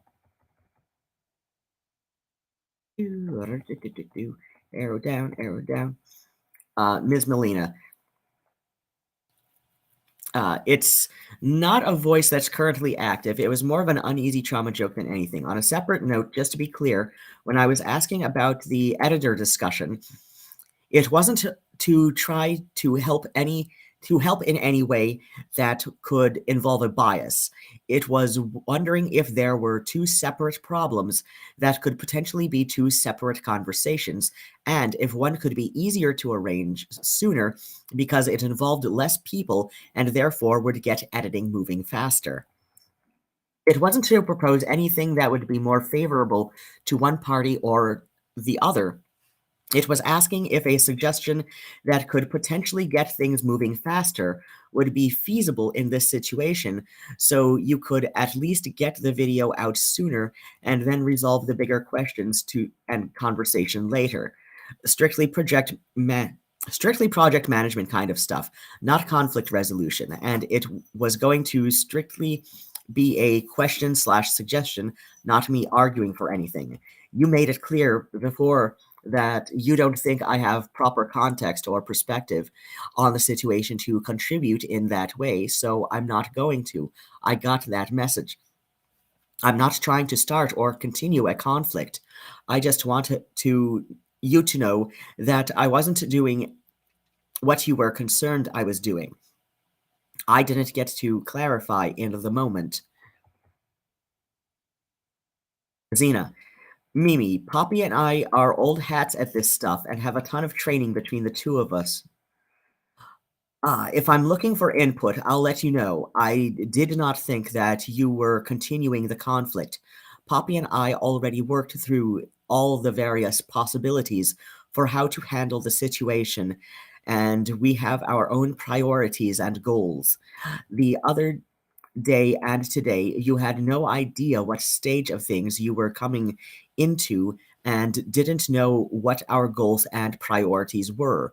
You were doing the thing that I didn't want to deal with. Poppy and I work through stuff extremely quickly, and I don't have time to sort out more input. You're not a content creator, and you're not on the mod team. We just lost an entire day due to migraines, and Poppy is wrecked from having to deal with Redacted. We need time to just be regular-ass people. I don't want you handling server and channel things. I want you to be a partner to Poppy who can support her emotionally and be a friend to me. In addition, fighting is clearly hard on you. Poppy and I have agreements in place for how we handle mental illness and fighting. We're okay with mess. We've spent years working with each other on our respective triggers. The thing is that a new relationship is prime time for all the triggers from past toxic people to come to the surface. I'm not tossing you into our dynamo. They brought up the headache of getting videos out while this conflict was happening. Zena sharply cut me off and shut me down without letting me explain. Poppy was dealing with some severe family business that day, which is why I'd been sending messages of support in between and avoiding talking about this. I only engaged here as a response to Zena's weird accusation. Also, fun to be managed via fighting is clearly hard on you. Zena will go on to accuse me of trying to manage their PMDD for them, but somehow feels entitled to infantilize me and decide what's best for my mental health throughout this conflict.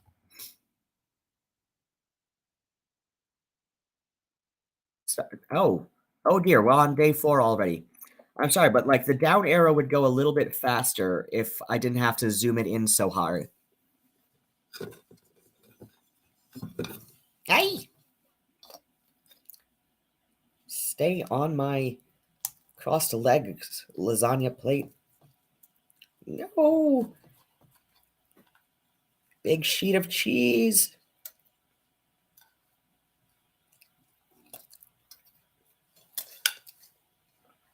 Okay, I'm going to put that on the night table. Okay, day 4, spiral. This is where things took a turn. Oh dear. I felt nervous engaging on their Discord server.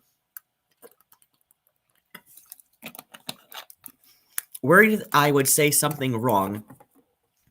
without realizing it, and further upsetting Zena. The escalation of their accusations only made this worse. My personal life was suffering. Poppy wants to resolve things, but you can see that Zena is already leaning away and has all kinds of bad faith assumptions of me. Note how I am keeping a hard focus on having this conversation over voice chat, something that Poppy acknowledges is super fair. Zena disagrees. Okay. Poppy, I think one thing I want to speak to about this process is that I think it's important to recognize that often when we come to the group with complaints and bitches, we're still in the working through process, and often we're not actually in the action process. Regularly, Zena and I will complain or bitch and be fairly harsh in order to work out some of our frustrations, and then usually come at the thing much more level-headed. Ms. Milena, let me know when you have time to discuss this over VC. I hate doing things like this over text. Too much room to misinterpret tone. Poppy, that's super fair. We can talk about it over VC at some point. I know my order of operations today is if I need to talk to anybody, I'm going to be starting with redacted because I need to get videos going again. Milena, I agree. Just please know that I miss us. I really, really miss us. And I'm including ZZ in that us. Little character with a heart emoji. Seriously? Things have felt so strained, and I just want to clear the air. Zena, I have no idea where you're at, though. If you're sensitive to tone, there's no way that I want to be on VC for this. It's way too easy for people to project onto me. Wait, what?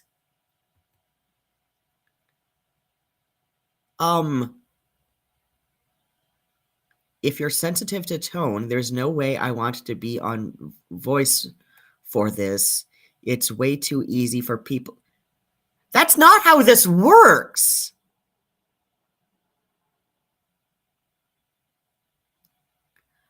Oh my God. How can somebody who's had I believe Zena has a history with volunteer training for youth work. How can somebody who has had at least some semblance of mental health training be this brutally stupid?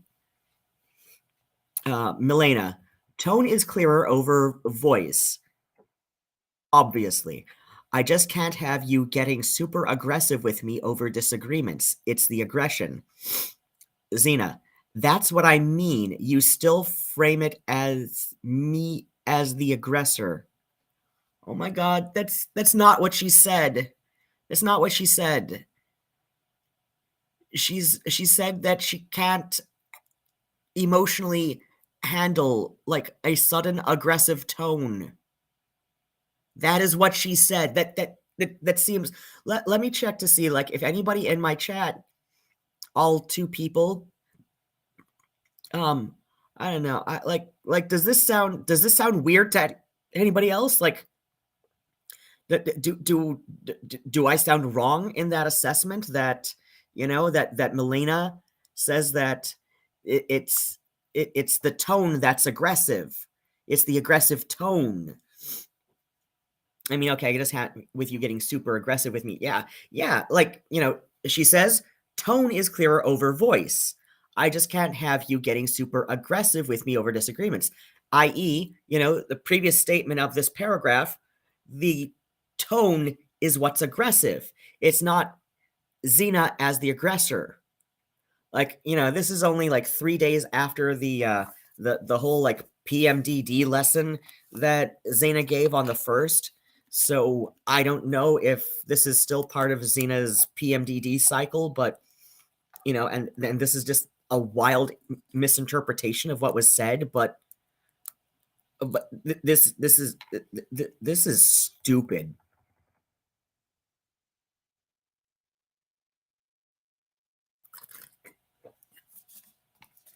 Like, I've said to people over the weekend some that, not even a week since Kethel's released the Chris Chan interview, I've said to people that, like, you know, Chris is relatively capable of, you know, doing many things on her own. Like, maybe she needs sometimes, you know, like a caseworker to come by and check up on things, but, you know, like, Chris is generally capable, you know, just doesn't have the greatest sense of priorities and just, like, has an issue. And I think one of the things I said to somebody was, Chris's biggest problem is being chronically stupid about a lot of things. And, like, Chris is allowed to be stupid, right? Like, there are plenty neurotypical adults who are chronically stupid about a lot of things, and a lot of that overlaps with a lot of the things Chris Chan has proved herself chronically stupid about. So, and yet I still believe I can say with some degree of confidence, at least if you break it down and explain how these sentences work together, I can still say with some degree of confidence, you know, even if you have to explain, like, if I had to explain it to Chris in the way I explain it to Downey kids, you know, like I've talked to people with Down syndrome, like, you know, teenagers and young adults. There was one young man with Downs who came into the Kroger where I used to work. Yes, Nigel. Nigel figured out that he is just tall enough that he can reach up and, you know, like, on his hind legs against a wall and, like, turn off a light switch. My cat is evolving, so, like, human problems mean nothing to me anymore. Like, I have a cat who's figured out how to use his paws as hands to be really annoying. And he's 11 years old and still learning every day. But yeah, like I've explained it to young adults with Down syndrome, you know, like, stuff not quite like this, but similar enough. Like, you know, you explain, okay, this is what was said first, so the next sentence is a follow-up from the first thing that was said. Okay. And unless, you know, Chris is having a moment of being, like, absurdly stubborn about something, like I said, Chris Chan's biggest problem is that she's chronically stupid about a lot of stuff, and, you know, has her thumb up her ass about the various things that she's chronically stupid about.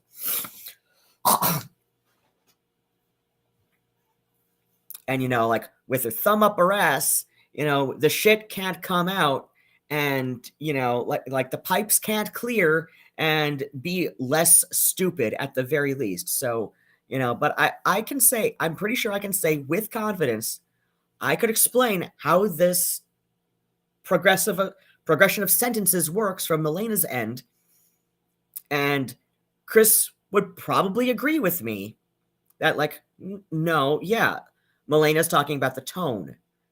It is Zena who is assuming, you know, that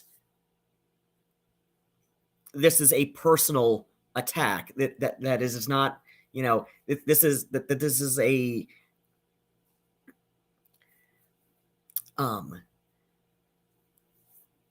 that the issue is not perceived as being a verb, as in a thing that is done, but instead as a noun, as in Zena as a person. And oh God, when was the last time I used that kind of phrasing? I think I said something like along that lines to my father once. Anyway, okay, Poppy. I think the thing is being missed between the two of you is the thing. I think the thing that is being missed between the two of you is that because of PMDD, Zizi doesn't always know when they are being loud or aggressive because their emotions come on like afraid. Like, no. I have had like severe panic attacks which, Poppy basically, like compared in a sense to, or at least, no, it wasn't this particularly, but, other things that Poppy has, like outright claimed was a panic attack when it was actually just like manipulation bullshit from being a narcissist, or, like other things that like is like, no, like if you want to compare those kinds of mood swings to like, say a panic attack or something, from my PTSD, that like, no, you do know when you are being loud and, taking an aggressive tone. It's just that in that moment, you have a reduced sense of care for how it's coming out. Like, you are aware of how loud you're being, of how, like, unless you have some kind of serious neurodivergence, like, and I'm talking like Chris Chan levels autism. God, why do I reference Chris Chan so much, right? In these streams? I didn't so much yesterday. I was kind of happy about that. But it's like, God damn, I reference Chris Chan a lot. It's because, well, she's been a figure on the internet for like 20 years, and it's yeah, that's a thing that happens, I guess. But oh God, I horribly fucked up the first sleeve portion of this sweater, or at least like several rows of it. Just because of the way that this pattern is awkwardly written, and obviously didn't have like the best pattern testers back in 1972 when it was published. Yes, 72. Sweet. Okay. Come on, like a freight train. I think they're also taking it as though there's some intentionality on their part to be such when there isn't. No, that's not what Milena is saying. And, like, okay, this is like Poppy trying to mediate and say like, oh, Zena's interpreting it this way. But it's like, no, like that's clear. Like, this is at this point, like Poppy is like bordering on making excuses for Zena. Intentionality on their part when there isn't. That's why the making of a boundary is hard, because if Zena can't control the action, or because Zena can't control the no. And again, like, Zena has a sense of control, or at least, some amount of control. At the very least, Zena can control what they do to treat their PMDD. And yes, it is treatable. It is not extremely difficult to treat, as Poppy said during day 2. It is treatable. The difficulty with treatment might be in finding the treatment that works best for an individual patient, but it is treatable.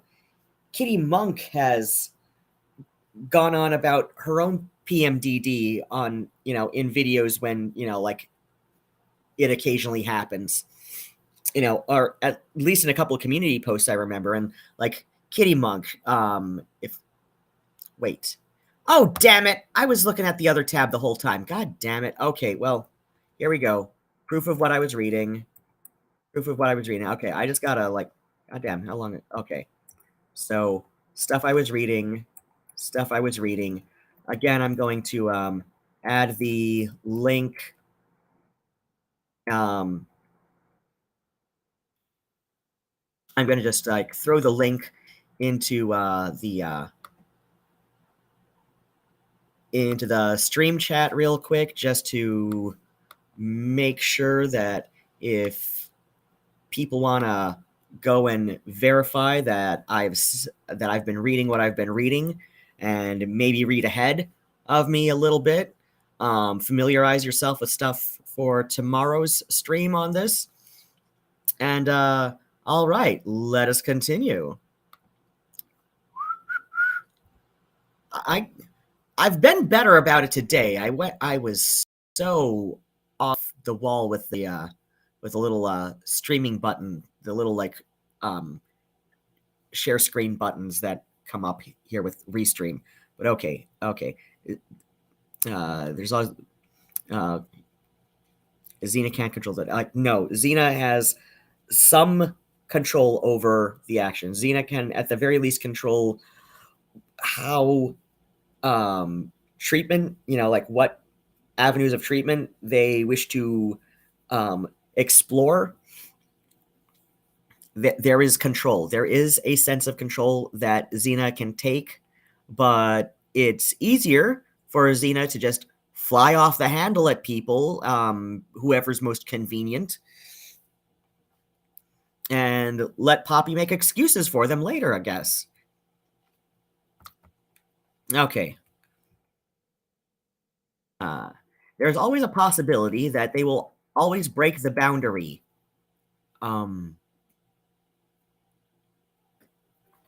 Okay. Oh. Hey. Oh, Nigel's got his mousey. This is just like a cheap catnip mouse that I think I picked up at Kroger for like three on a card for like $2.50, $3, something like that. And it's his favorite thing. This one in specific. Nigel seems to have a preference for some colors, which is fine. You just, you don't often see that with like cats and dogs. And it's like, it's not so much that cats and dogs are like true colorblind. They do see color. It's just very muted, like it's almost like if you take the dilute tool when you're doing color work with Photoshop. And now he's found a ballpoint pen that fell onto the floor. And this is more fun than the mouse for a moment. Oh, cats are funny. There's always the possibility that they will always break the boundary, so that there's always a possibility that they will always break the bound. That sounds like a very, very like appallingly unmanaged mental health problem. So the question becomes, how do we adjust the conversation so that you feel safe, so that you, Milena, feel safe, but Xena isn't held to a standard that they can't meet? Oh my God, all right, that sentence was bordering on word salad. Xena, I need to be clear that you also hit my safety triggers repeatedly in that conversation. You had a part in the escalation just as much as myself and Poppy did. Okay, in the sense that Milena was part of the conversation, sure, I can see that. Oh gosh. My eyes have been having a damn time this last few weeks because my glasses are seriously scratched up, the left side more than the right one. Milena, we can work on that, but not having voice calls at all is not the path to figuring that out. Xena, if your framing is that I'm the aggressor, I can't fix. Again, Milena did not say Xena is the aggressor. Noun. Xena said that, or Milena said that Xena's tone was aggressive, like adjective, that the tone was aggressive, like, or I guess like that's more like an adverb. I don't know. Close enough. Whatever. It's like it's like Xena is taking this way too personally. It puts me in the position of acting as a therapist. What? If your framing is that I'm the aggressor, I can't fix it, it puts me in the position of acting as therapist.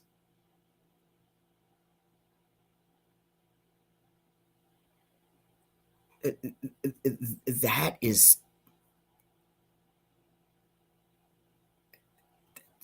That is just bizarre. Milena, I disagree with that assessment. Zena, I explained the other night how PMDD works. Okay. Milena, if we're going to discuss this, it should be over voice. Zena, I don't want to be defending myself and playing therapist at the same time. Are you fucking high? If you want to work on this, then I need you to come in with the understanding that the situation was co-created by all of us. I guess. If what you want is to force a boundary and try to make me understand to stop the behavior, that simply is not how any of this works. It's the same as me telling you and Poppy to just not have BPD.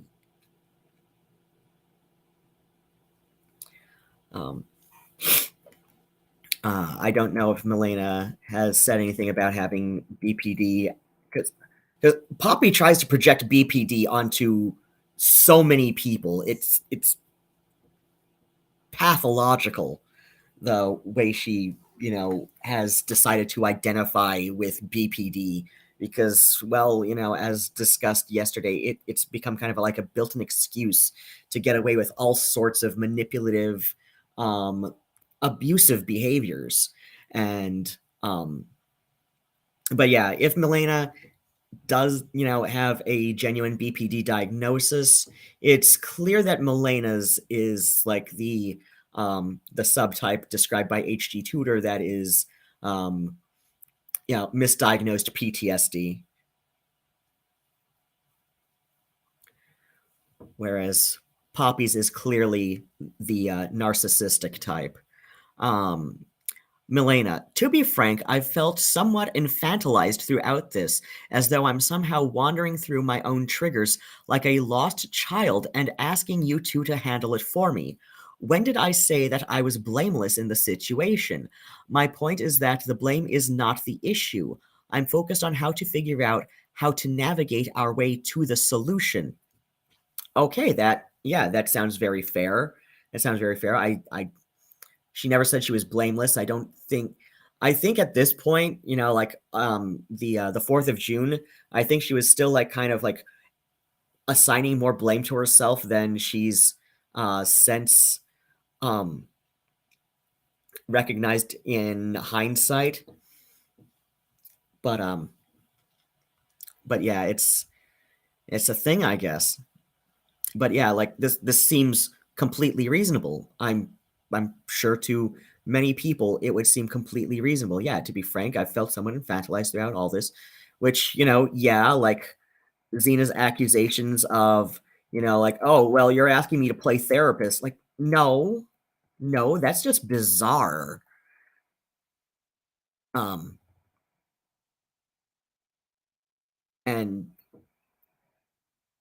all of that. So, yeah, and I'm focused on how to figure out how to navigate our way to the solution.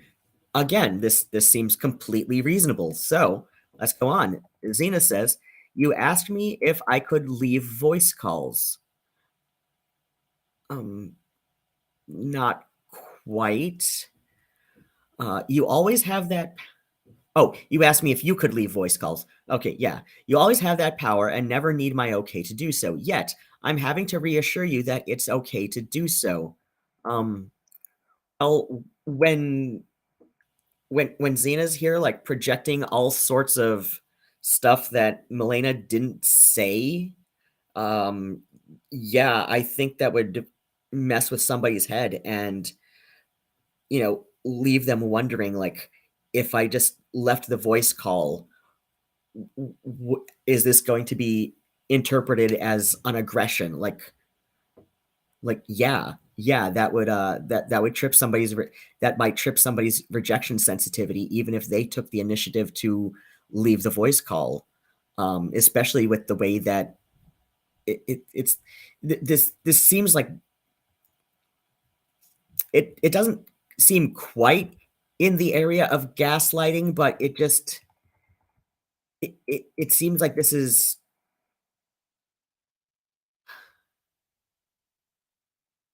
it just seems it just seems very unhinged. Milena, I don't like how you frame things like they should be obvious when it's clear that we have different emotional reactions to them and they deserve clarification. Fair. It's not weird to wonder if you'd take offense to me dropping out of a call mid conversation. Again, fair. Like basically what I said. Basically what I said. I mean, a much lighter version of the way I said it, but yeah, like it's the equivalent of hanging up on someone when the argument gets disagreeable. Some people would see that as an escalation. Again, perfectly fair thing to wonder about. I know I have the power to leave. I wanted to understand how that would affect you, especially since we were talking about how I could handle these situations better. Again, this sounds fine. This sounds fine. Um, yeah. But you know, Milena is the one that Poppy here has been trying to frame for the last few months. Poppy is trying to say that Milena, which sounds completely reasonable, Poppy is saying this person is the Psycho X. That reminds me of a little song. Oh.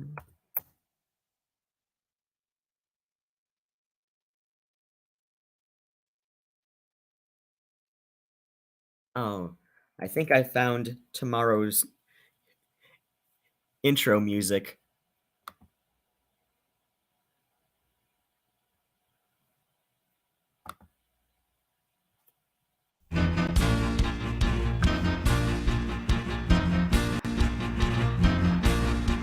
Psycho X, Psycho X, Psycho X, Psycho X, raising hell inside our phone. Psycho X, making idle psycho threats. She's coming by to kill you. It only shows it. Oh, I love being a music DJ. Okay, anyway. Okay, wait. Okay, I didn't like how you framed things. This should be obvious. Okay, I know I have the power to leave. I wanted to understand how it would affect you, especially we were talking about how I could handle these situations better. Again, very fair. Poppy, uh, can I call a red light on this conversation? Oh, okay, right. I forget how they describe their red light, yellow light, green light thing, but yeah. Um, okay, Milena, yes, please. Penelope, or yeah, Poppy, Penelope, whatever, 100 goofy nicknames.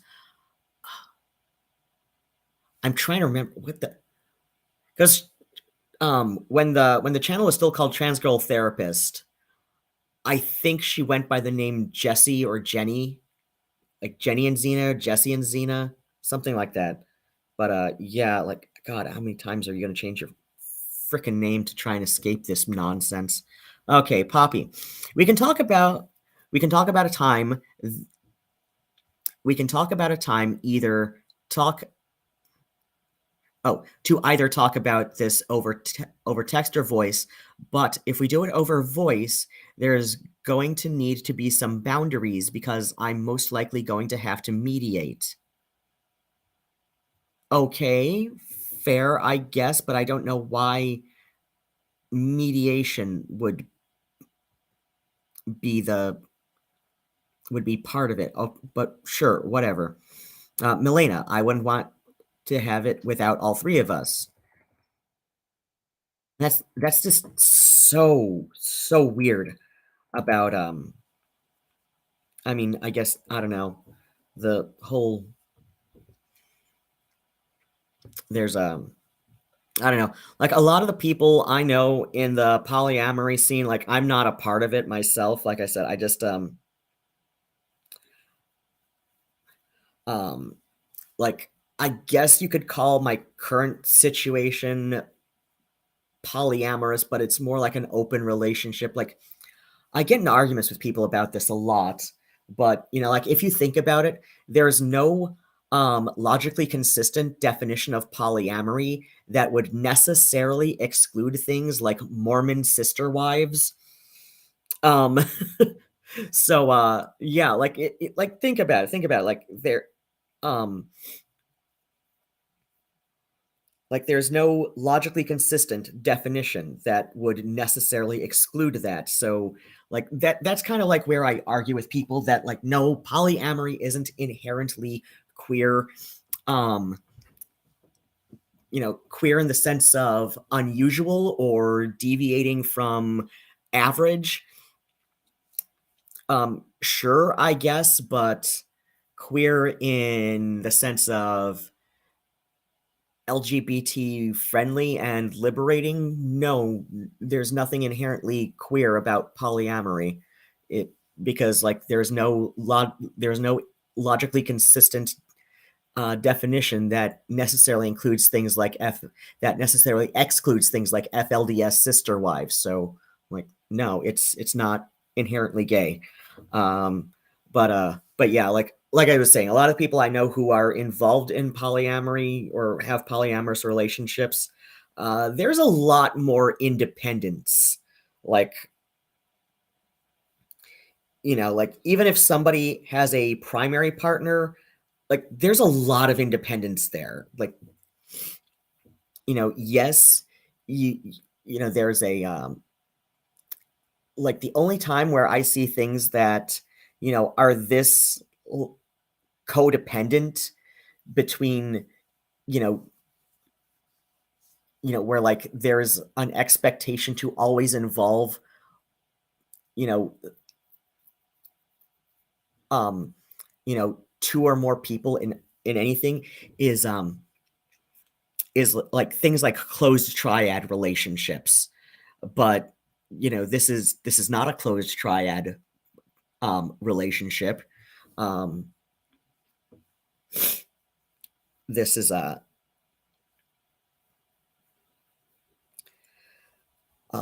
like these two are absurdly codependent. It just seems so weird to me. Which like looking at all the stuff here, it just seems so weird to me. Like how, like it's just really hitting me like how absurdly codependent they are, because when they talk about it on their channel, it seems like there is a bit more of an independence. Like,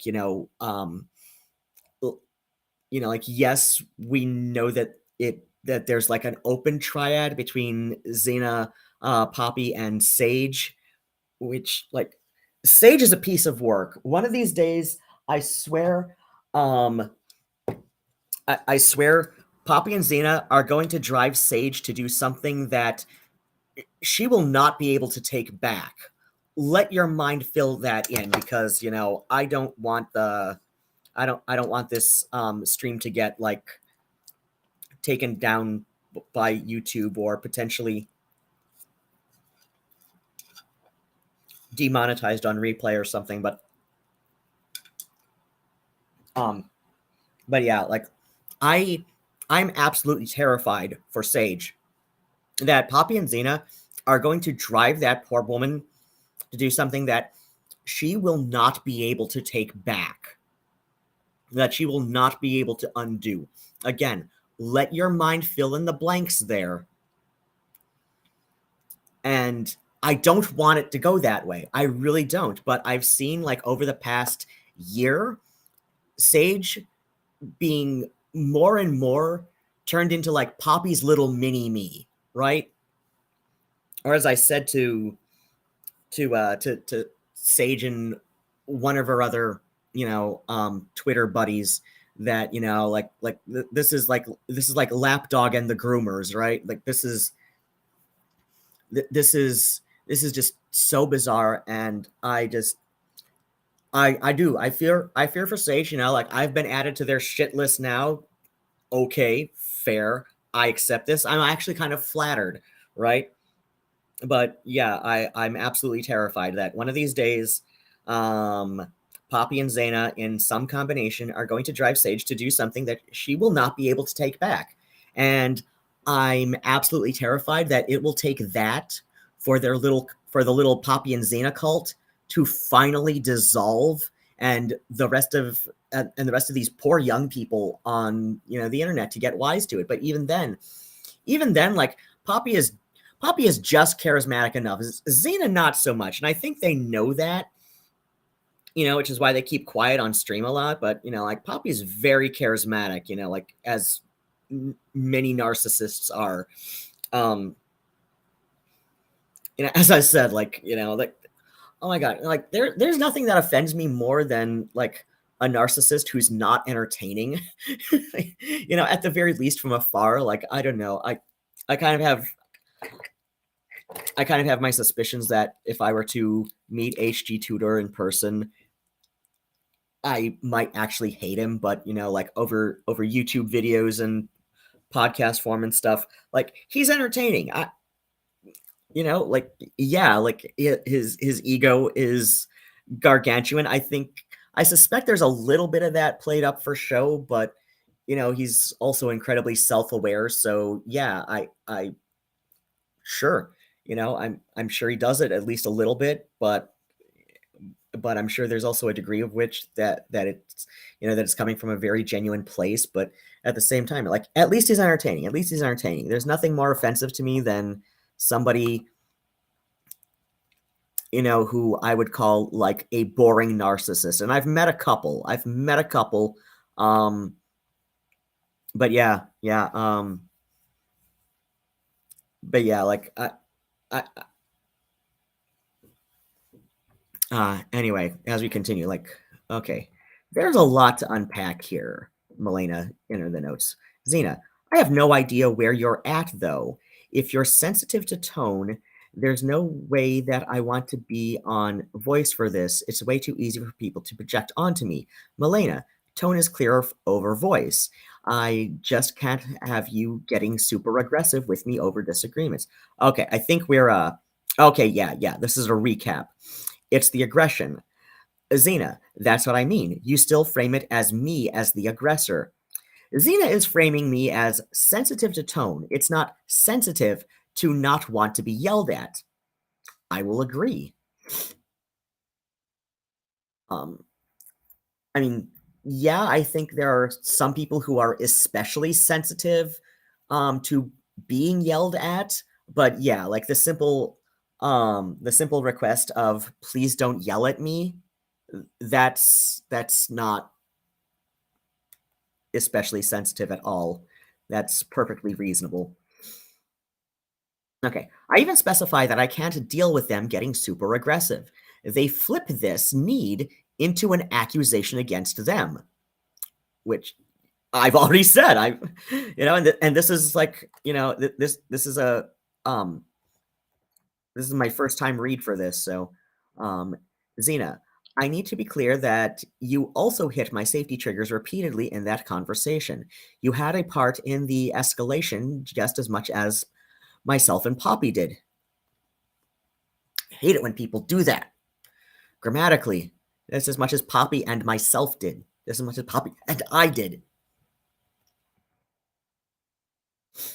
Milena, we can work on that, but not having voice calls at all is not the path to figuring that out. I appreciate Poppy's attempt to moderate, but then Zena bulldozes it with this odd reframing of the initial conflict. While I understood that I had triggered Zena, these repeated attempts to equalize blame instead of working on understanding each other only escalated things. Zena, if your framing is that I'm the aggressor, I can't fix that. It puts me in the position of acting as therapist. Honestly, I still don't understand what this means. Yeah, I agree. Like what that is just bizarre. That is just a bizarre thing to say. Like it's just a downright bizarre thing to say. If you want to force a if if what you want is to force a boundary and try to make me understand to stop the behavior, that simply is not how any of this works. It's the same as me telling you and Poppy to just not have BPD, which, I've already mentioned that, like, Poppy, if Milena does have BPD, or, does have that genuine diagnosis, because Poppy has this bizarre need to project anything that's wrong with her onto partners, and it's just bizarre. But yeah, as we went over with HD Tutors, the Borderline's Not What You Think video, which I can get the link for that and put it in the chat again. The HD Tutor, he's a diagnosed, I think his term he uses is narcissistic psychopath. The ultra narcissist is another thing, is like his self-proclaimed title. And he has he has a very strong reputation amongst the mental health community on YouTube, I suppose you could call it, as like an authority on how narcissists work and operate. And he's kind of turned it into his own passion project, and that's also got some financial benefits as well. And as he says in another video of his on the on like why he does what he does, it is a way to achieve a form of immortality. And I can't argue with his logic, but yeah, he's pointed, like, there's at least one World Psychiatric Association, or is it the diagnostic, or is it another diagnostic manual that's not the DSM? But like, borderline personality disorder is it's basically losing popularity as a diagnosis, and there's a strong but growing minority who are operating under the hypothesis, and HD Tutor is one of these people, though I don't think his education is in a mental health specialty. But but there are trained, educated mental health professionals who are also of this opinion. And the hypothesis goes that borderline personality disorder is not its own separate diagnosis. It's not so much that it's not real, because like, clearly these people have these symptoms, but there are two distinct types of BPD. The first type that HD Tutor describes in that video link that I just shared to chat is the type that I was diagnosed with about 20 years ago, and that type is misdiagnosed PTSD or complex PTSD, aka CPTSD. And after my borderline personality disorder diagnosis was kind of like pushed aside about 15 years ago, and was instead treated as CPTSD, like, my symptoms got better. I don't think they're ever going to completely go away, as is the nature of PTSD, especially CPTSD, which is, like, complex PTSD, meaning like there are many instances of prolonged abuse that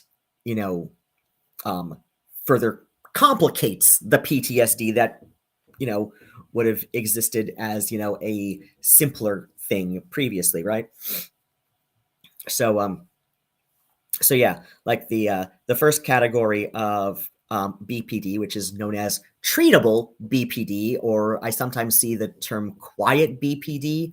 I think those are the same thing, but yeah.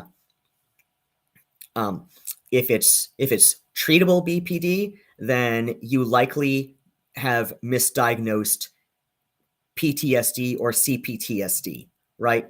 And when it's being treated as PTSD, as a form of PTSD, then, your symptoms will improve, your life will improve, you will find it easier to identify and self-mediate when, when encountering triggers.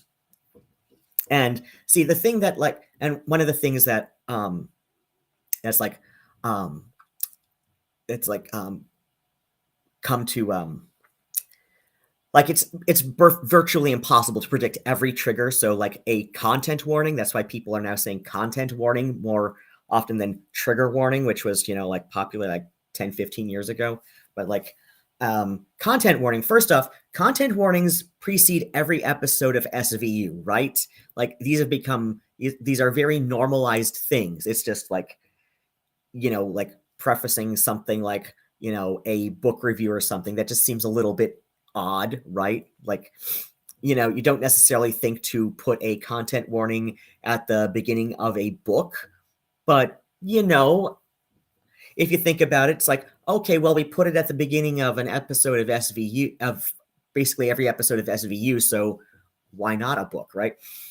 But yeah, it's virtually impossible to predict every possible trigger. A song that has always managed to trigger just intense sadness in me is Love Child by the Supremes. And I don't know what the hell it is about this, but since I was 14, 15 years old, I just break and it's there's nothing you can it would basically be down to publishing the entire script before a movie is released, and or equivalent to that, if they were to put that song in the middle of a movie for some reason, there's a good 75% chance that I will just break down crying. But another random example is one time I was at just speaking of stuff that comes on over the PA at a grocery store, I was at Kroger just doing some grocery shopping, and there was something about the way that the shift manager spoke over the PA to I don't even remember what she was announcing. But it was just something about the way that she spoke that triggered a PTSD flashback memory, and I just had to basically leave my groceries at the entrance to the men's room and just go in there and have a good cry so that I was not having a breakdown in the middle of the grocery store. But it's there was no way to predict that, so it's but anyway. But yeah, if you've got a diagnosis of BPD, but you suspect it might be due to a form of PTSD, especially coming from childhood abuse, and you are receptive to PTSD treatment for your BPD symptoms, then it's not BPD, it's PTSD. The other camp of BPD is pathological narcissism, or NPD. And it's just as HD Tutor says in the video I shared to chat,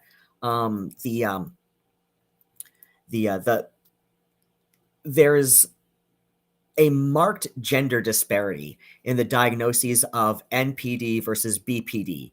BPD is usually diagnosed to women. NPD is usually, a male diagnosis, right? So it just sounds like, feminine v masculine presentation of the same disorder. Really, it really is just that simple. In fact, like the Erica Marks video I played earlier in the stream, at least a segment of the way she describes borderline personality disorder, it does just sound like a whole lot of narcissistic hallmarks, except maybe a little bit more neurotic, right? Like maybe a little bit more anxious, but otherwise just straight up narcissism. Anyway, the same as me telling you and Poppy not to have BPD. Okay, so that was another focused Zena quote. Here's the beginning of the accusations of forcing a boundary and trying to make them change the behavior. My boundary was to not be shouted at with zero breaks, bulldozing over any attempts to de-escalate. And ironically, a lot of what they'll tell me after this is essentially to not have BPD. They feel, which, it seems so far that Milena's BPD is the PTSD type, right? So, to essentially tell her not to have PTSD type BPD. They feel entitled to their behavior because they have a disorder that impairs their self-regulation, and yet they will demand that I self-regulate as though I don't even try. I do. A lot. Also, can I get a W for this bit?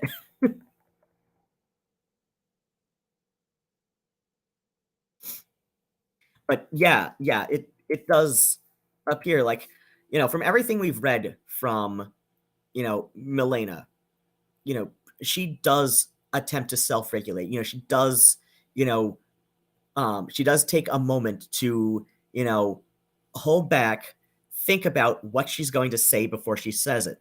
While Zena and Poppy will just fire off without thinking, incredibly impulsively, beyond ADHD impulsivity. This is narcissistic entitled impulsivity.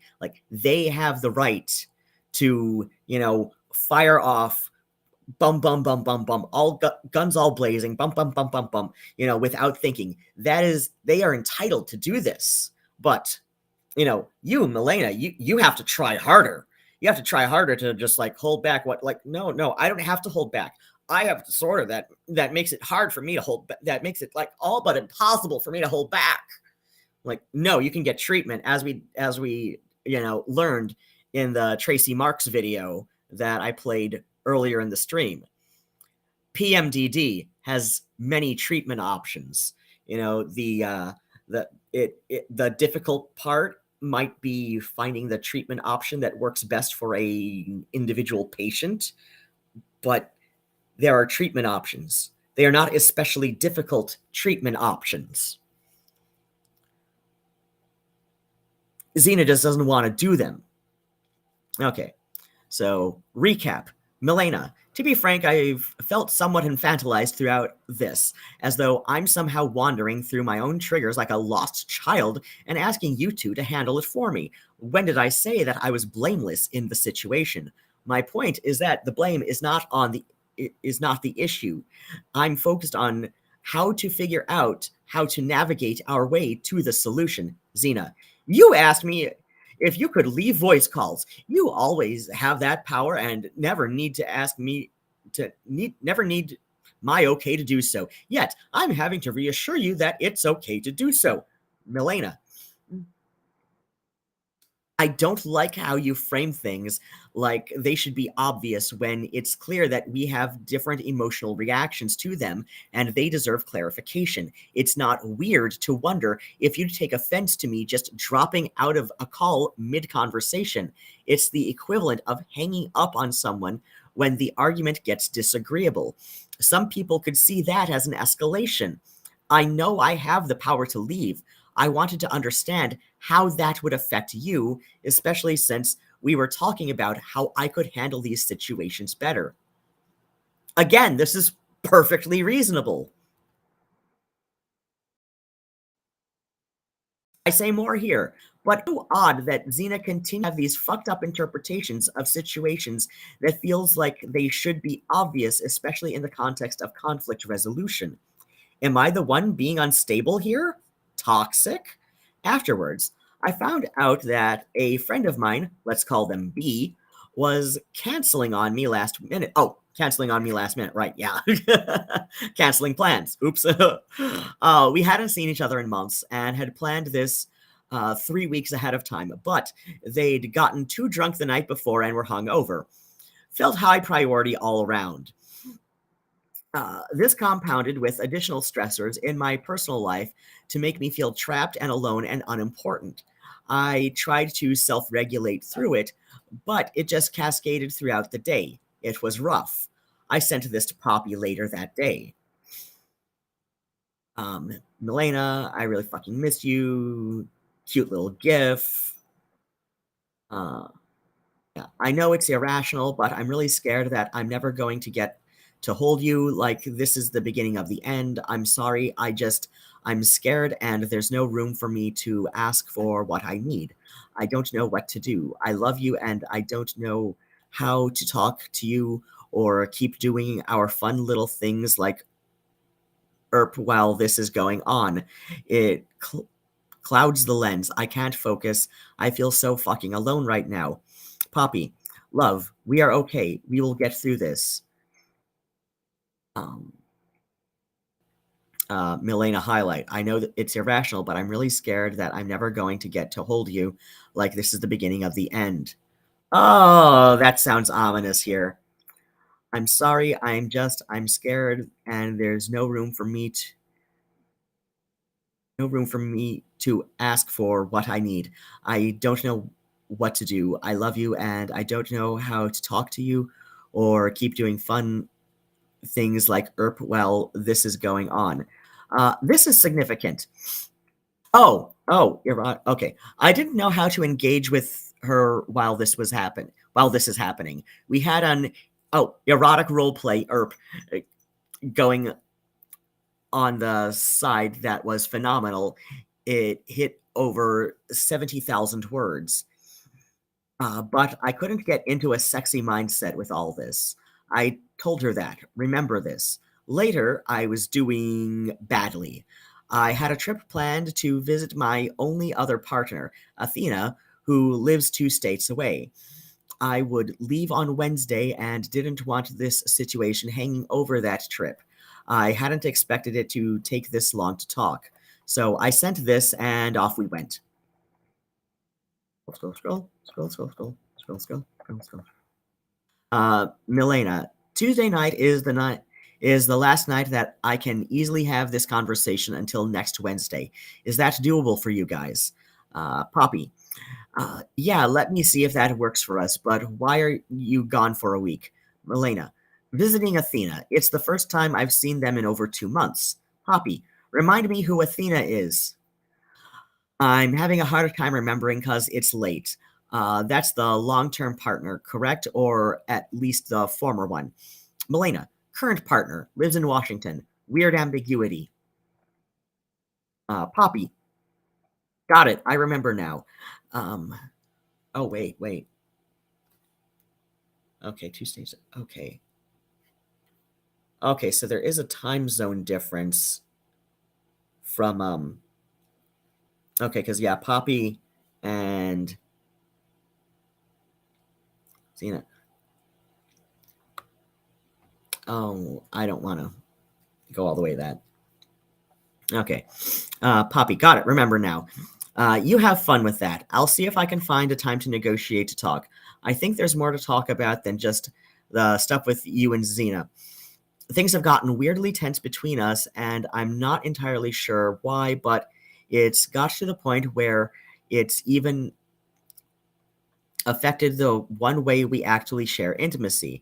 So to hear you're going off to visit Athena when it feels like you've been alienating me, and I assume you feel similar about myself, it doesn't inspire. What the fuck? Oh my god! And we see this pattern again later with Haley and Amy. And I went over that a couple days ago. on Twitter. So to hear you're going off to visit Athena when it feels like you've been alienating me, and I assume you feel similar about myself, it doesn't inspire confidence. I'm also probably not thinking straight, and I'm probably more upset than I need to be, so I'll probably just go to bed. Oh my god. Okay, wait, 1:16 a.m. Oh wait, no. Oh wait, no. Twitter shows timestamps in your own time zone. Okay. So yeah, there was like a 4-hour time, so even with the time zone difference of 3 hours apart, like where Michigan is 2 to 3 hours ahead of wherever Milena's time zone is. Because she said 2 states away, and with Athena and Washington, so it could be either 2 states this way or 2 states that way. So yeah, we're figuring either like Mountain or Pacific time zone. So yeah, and there was still it was still 4 hours later that Poppy used that quote. So wait, okay, 1:16 a.m. on the 5th of June. 1:10 a.m. on the 5th of June. God damn it. This is this is this is Zena, we'll see what we can. Oh, right, group chat. We'll see what we can do. Though this talk with you is on a list of at least 3 other meetings that we have to schedule. I wish you had given us more warning. Shrug. If it has to wait, then it has to wait. Milena, I don't know how to talk to you while this conflict is active. There's no way to get myself into the kind of mood that inspires ERP writing. It feels like there's no room for me and everything else always comes first. So I just accept that and don't fight it. I've been trying to get time to talk about this sooner. I could have talked today, but for some reason this had to wait until after the 5-person redacted meeting can be figured out. So okay, it is what it is. How do I ask for more when everything else is always going on? Would telling you about my trip have changed anything? Zena, going to bed. Tomorrow is a work day. Okay. Milena, and I didn't expect both of you to be up right now, and it's late. Oh yeah. If it's 1:20 a.m. for Milena, then it's 4:20 a.m. in Michigan. Well, 3 to 4:20 in Michigan. I should have left this for tomorrow. That's my mistake. Sorry. Notice how I phrased this, Milena. Tuesday night is the last night I could have is the last night I can easily have this conversation until next Wednesday. Is that doable for you guys? I didn't say I can't have the conversation, and I asked if this time frame is doable for them. Remember this. This is important. Yeah. This and this seems reasonable. This seems reasonable because yeah, like Poppy asked, like, okay, what's with the thing with the week? Um, yeah, why would you be gone for the week? Oh, right, yeah, the partner thing. But yeah, this seems perfectly reasonable, and you don't want to um you don't want to be distracted with this seemingly heavy conversation while seeing somebody you haven't seen for a couple months over the course of a week. Right? Yeah, like don't rain on the parade. Okay, Milena, visiting Athena. It's the first time in over 2 months. Remind me who Athena is. Current partner, lives in Washington. Note my speech patterns here. I can see how this could come across as short, but I'm genuinely having trouble keeping it together here. I can barely form sentences. Yeah, current part. Yeah, these are sentence fragments. That's fair. When oh yeah, that's right. She usually does use a lot of full sentences.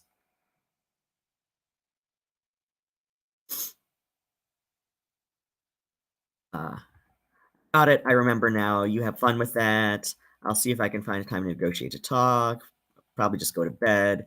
Poppy's whole approach here is off putting. You have fun with that. Note the weirdly tense part. I told her why, that I was struggling. Somehow, it didn't click for her, and she projects her own feelings about me alienating her onto me as well. Yeah. So to hear you going off to visit Athena when it feels like you've been alienating me, and I assume you feel similar about myself.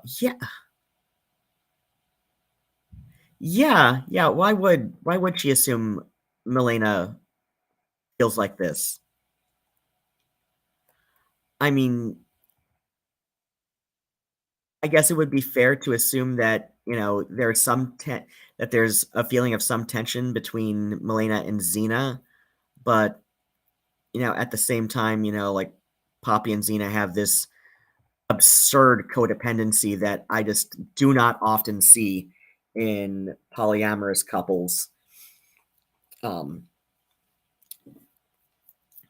and I'm not saying the polyamorous people I know have necessarily the healthiest relationships, but yeah, like this level of codependency in um,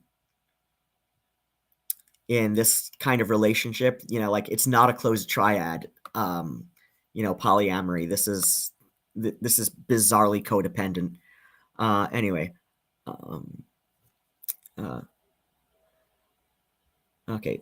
Okay. Note the weirdly tense part. I told her why that I was struggling. Somehow it didn't click for her, and the way she projects her own feelings about me alienating her onto me as well. Shrug. If it has to wait, then it has to wait. I say everything I need to in that second screenshot, but you gotta love the inclusion of the shrug action here from Zena. Championship empathy. Yeah, well, as we've heard in the HD Tutor videos, narcissists of this caliber, oh god, especially codependent narcissists of this caliber, do not process emotional empathy very easily. Not to mention the I wish you'd given us more warning. Just Day 5 meltdown. Okay, yeah. Well, I mean, tell me. Okay, yeah. We're coming on to yeah. I think we'll end at day 5 here because we're coming up onto about as many, a few more pages than I read yesterday. So. Okay, day 5, meltdown. In the morning, I got this message in response to Poppy in the group chat. Poppy. So after, the group chat with Milena, Poppy, and Zena. Poppy. Shush, phone. So after looking at all of this, I am really not sure what to do. A couple things stand out to me. We previously had a conversation about being transparent about plans. I didn't even know you were going to see Athena on Saturday, if that was the same person, until we talked that day and I saw it on Twitter. If the plans held the same, you would have been gone for a week, unless I'm forgetting a previous conversation, but I don't think that I am. Oh my god, this is on Discord. You can search. I have now been informed you are leaving tomorrow and going to be gone for a week, and apparently will be so busy that you can't talk, despite the fact that you have previously said that Athena is cool with you interacting with partners before. Yeah, that these are not these are not mutually exclusive things, though, right? Like Athena can be cool with Milena interacting with partners. It's just like they hadn't seen each other for 2 months. Anyway, the same person, mind you, who got so drunk that they had to cancel, if indeed it is the same person. Oh my god, no, this was not the same person. That person was a friend who was local. Oh my god, this is all on Discord. Search. You have a search function in your DMs. There's a search function in your DMs. You know what? I'm going to who's a person who I know would be okay with this? Well, I know okay, messages. Is there anybody? Okay, you know what? Here's a bot. Okay, well that would make sense if I can't search in a bot system. Um, um, um, um.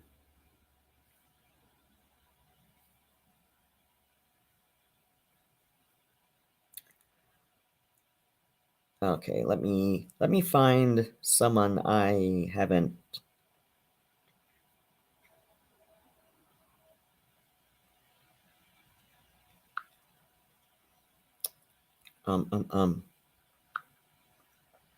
Oh, yep. Okay, here we go. Yeah, just all right. That doesn't show any of the of the texts, but look, you can search DMs. You can search DMs on Discord if you have any like if you had any kind of um if you think there's any kind of discrepancy in this, in what you're remembering and like who this friend was who might have canceled, search. It is a search function. It is a search function built into the DM, on the chat platform that these people are using. Oh my god, how self-absorbed do you have to be to think, wait a second, am I remembering this correctly? I don't know. Let me search the DMs. Like how self-absorbed you have to be to like for this to not occur to you. Like Milena is not going to like her world does not revolve around Poppy, though, like the amount of care that she puts into these conversations, like clearly she thinks more of Poppy than Poppy does of her. If Poppy can't even be bothered to search the DMs, just search the DM history. you narcissistic bitch. Like, goddamn.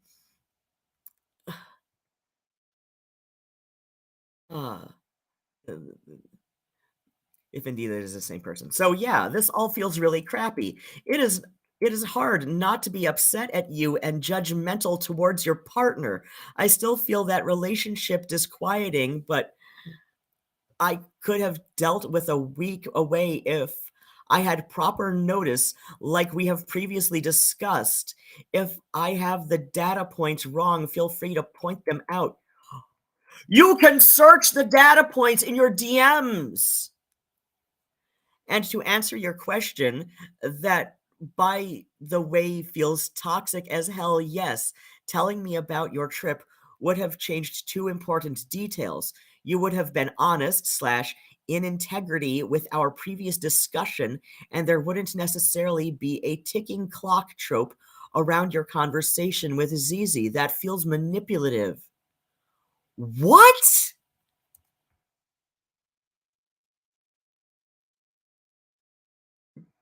No, this was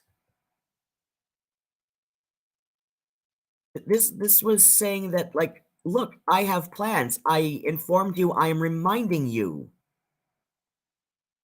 It is not manipulative to remind you that she had plans that were coming up. Oh my god, this is insane. The way I see it is that our relationship has been strained due to your conflict with Zizi. Which, okay, I'm not going to argue with that. I mean, it seems like a perfectly fair thing to assume anyway. That feels really off. I don't know why, but like conflict can strain relationships, especially when the relationship involves two codependent narcissists and one person with PTSD. Phone calls before that felt strained too, and I'm not sure why. It is not that everything comes before you. It is that your reaction has been uncomfortable and unilateral. What? Everything from our interaction, not just ERP, has dropped out. It feels like I am being punished for that conflict, which really sucks. No. No. Like, Milena had made sure, like, during the conflicts, during the especially conflicty parts, to just say, like, hey, I just want you to know that I'm here for you, and I love you and stuff, right? Like no, you are not being punished. You are imagining that. Anyway, I will try to prioritize this conversation, but the time limit doesn't help, and I don't like my need to have our channel functional with my need to resolve this conflict pitted against one another. That's not happening. I love you, Milena. I am not sure what to do. We'd had prior agreement that I was in violation of. We'd had a prior agreement that I was in violation of. With Zena's help, this would break us. Okay. My relationship with Athena has, wait. Oh, yeah, with Zena's help, this would break us. Okay, my relationship with Athena had previously made Poppy insecure and jealous, so we'd established an agreement to share. Yeah, just like Haley's, previously existing relationship with Amy made Poppy insecure and jealous to the point that Poppy was threatening to do something she couldn't take back. Again, this is a pattern, and this is a document that was written months ago. This is a document that was written months ago, so, like this is a pattern that Poppy is exhibiting. Let's see, insecure and jealous. So we'd established an agreement to share upcoming plans to see each other. This is normal in polyamory, but the reason I hadn't done so already is that it came up 2 weeks before we were official. Okay, so I guess I misinterpreted something there, but, still, like, the plans were pre-existing, and,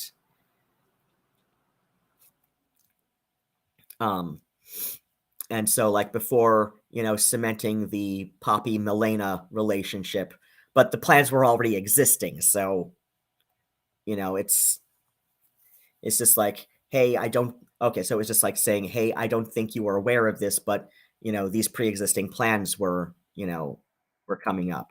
Okay, I agreed to this because sometimes, even if a desire is unfair or strange, it's not hard to do the thing that makes someone you care about more comfortable. Okay. This was part of the reason I asked her out soon afterwards. If she felt that strongly, why not make it official? Which sounds fair, I suppose. This time I'd set up plans while everything with Sage's attempt was going on. Oh yeah, that. Which Poppy then said on Twitter was Sage doing emotional terrorism. Okay, yeah. Sage likes to forget about that part, doesn't she? But Sage is the lapdog, and Zane and Poppy are the dog groomers. And I've seen Sage morph over the last year in, gradually more and more with every visit, it seems, to become Poppy's little mini-me, and I swear one of these days, and I hope it's not successful, Zane and Poppy are going to drive Sage into doing something that she won't be able to take back, right? That she won't be able to undo. And I really don't want to see that. I hope it is not successful if it does come to that. But, at the very least, it will undo this open triad between the three, because it is very toxic, and hopefully it will, wake up the little cultists around Zena and Poppy that this is not, these are not emotionally healthy people. These are people who have gotten involved in mental health for all the wrong reasons. Anyway, okay, with Sage's attempt going on, it didn't feel appropriate to bring it up at the time. Oh, right. Yeah, making the plans to see Athena. In the stress of the following couple of weeks, I'd flat out forgotten to tell them, which sounds fair. I fucked up. It was a mistake. They didn't care. Yeah, why would they? Okay. June 5th, 2023, 9:12 a.m. Poppy. So after looking at all of this, I'm really not sure what to do. A couple of things stand out to me. We previously had a conversation about being transparent about plans. I didn't even know you were going to see Athena on Saturday, if that was the same person, until we talked that day and I saw it on Twitter. All right, this is a highlight. If the plans held the same, you would have been gone for a week, unless I'm forgetting a conversation. The same person, mind you, who got so drunk they had to cancel, if indeed that is the same person, which is not the same person. And again, Poppy could have figured this out by searching the DMs, by searching the group chat, whatever. Poppy could have figured this out. Poppy could have searched it, but no. If it's not instant gratification, Poppy doesn't give a shit. Poppy's not going to cover her ass, in this, and make sure that, she is at least appearing as attentive as possible. Oh no, why do that when, it's just easier to, behave as selfishly as possible and then blame your BPD, which, in Poppy's case, she is the narcissistic type of BPD. This is extremely pathological and unhealthy. And anyway, the inaccuracies here are head spinning.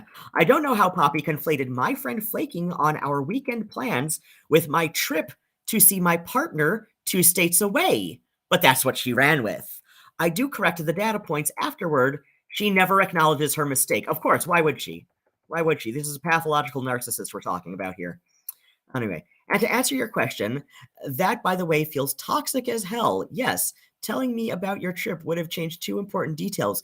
You would have been honest / in integrity with our previous discussion, and there wouldn't necessarily be a ticking clock trope around your conversation with Zizi. This feels manipulative. Oh my God. Note the numerous pieces of escalating language here. Not just toxic, but toxic as hell. I didn't make a mistake. I was being dishonest. My request to have the discussion by Tuesday was seen as a ticking clock and manipulative. I'd told them this was affecting me. The way I see it is our relationship has been strained due to your conflict with Zizi. This feels really off. Phone calls before that felt strained too. I'm not sure why. It is okay. My discomfort framed as unilateral and punishment. The tension between us being stretched further back, ignoring the severe stress I'd been under at work, ignoring the personal feelings I had around the Sage situation and my own ideation, things we'd said we'd discuss later. It didn't matter how I responded with explanations of my own difficulties and needs. It was like they forgot the next day. Like they forgot them the next day. If they ever heard them at all, nothing going on with me seemed to register. Only now my actions were reframed into a vacuum centered around them. Because this is narcissism. This is a pathological narcissist, being given the excuse of BPD, which, I forget which order I put the videos in. But yeah, there's the AHD tutor video. The borderline is not what you think. And this goes on the 2 types of BPD. The first type of BPD, which is what I was diagnosed with about 20 years ago, is misdiagnosed PTSD, or post-traumatic stress disorder, or, a form of which is what I have is CPTSD, which is complex post-traumatic stress disorder, which is when, many past traumas and abuses pile onto each other and complicate things further. And the second type of BPD that HD Tutor outlines is, narcissistic personality disorder, but as, diagnosed in women.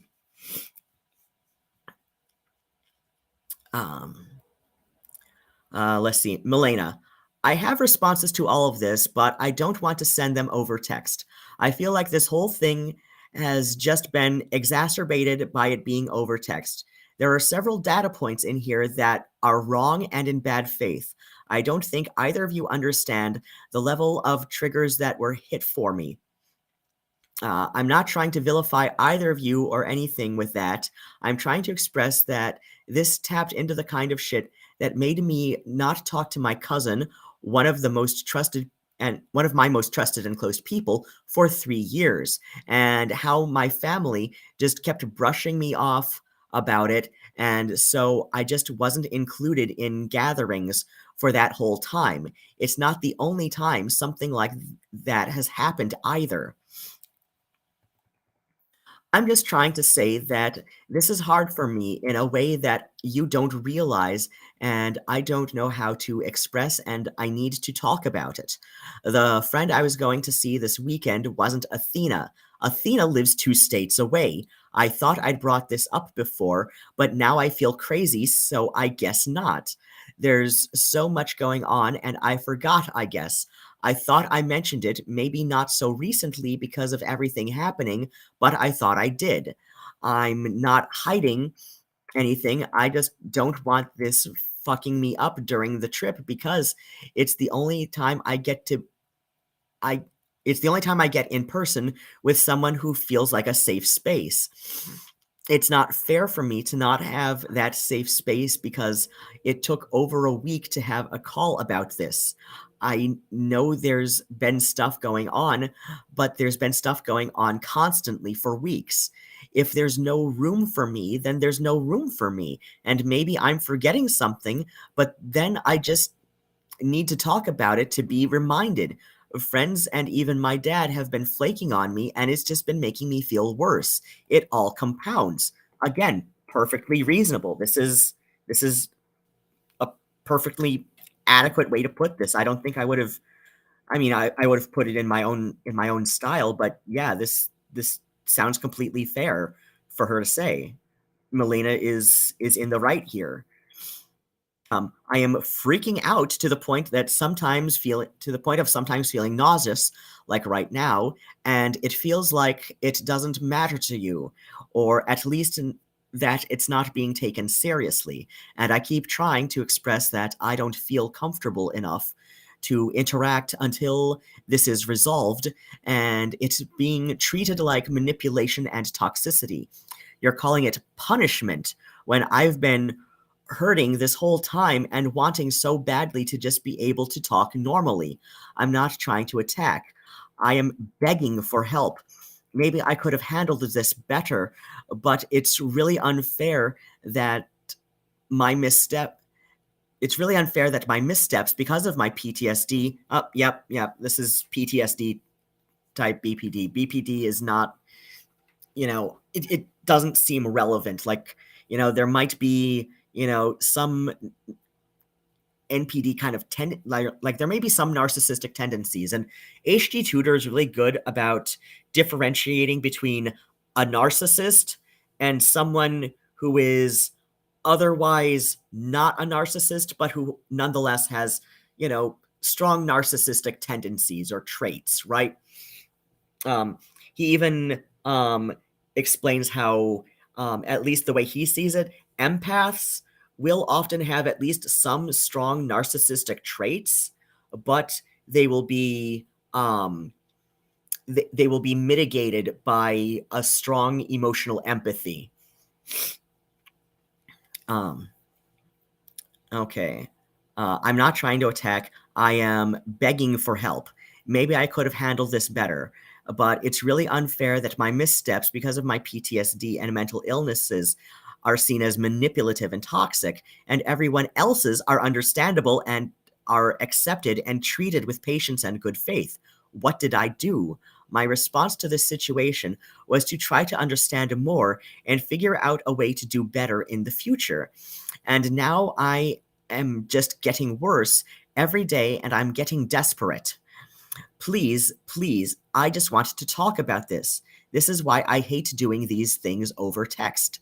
This is why I've wanted to call.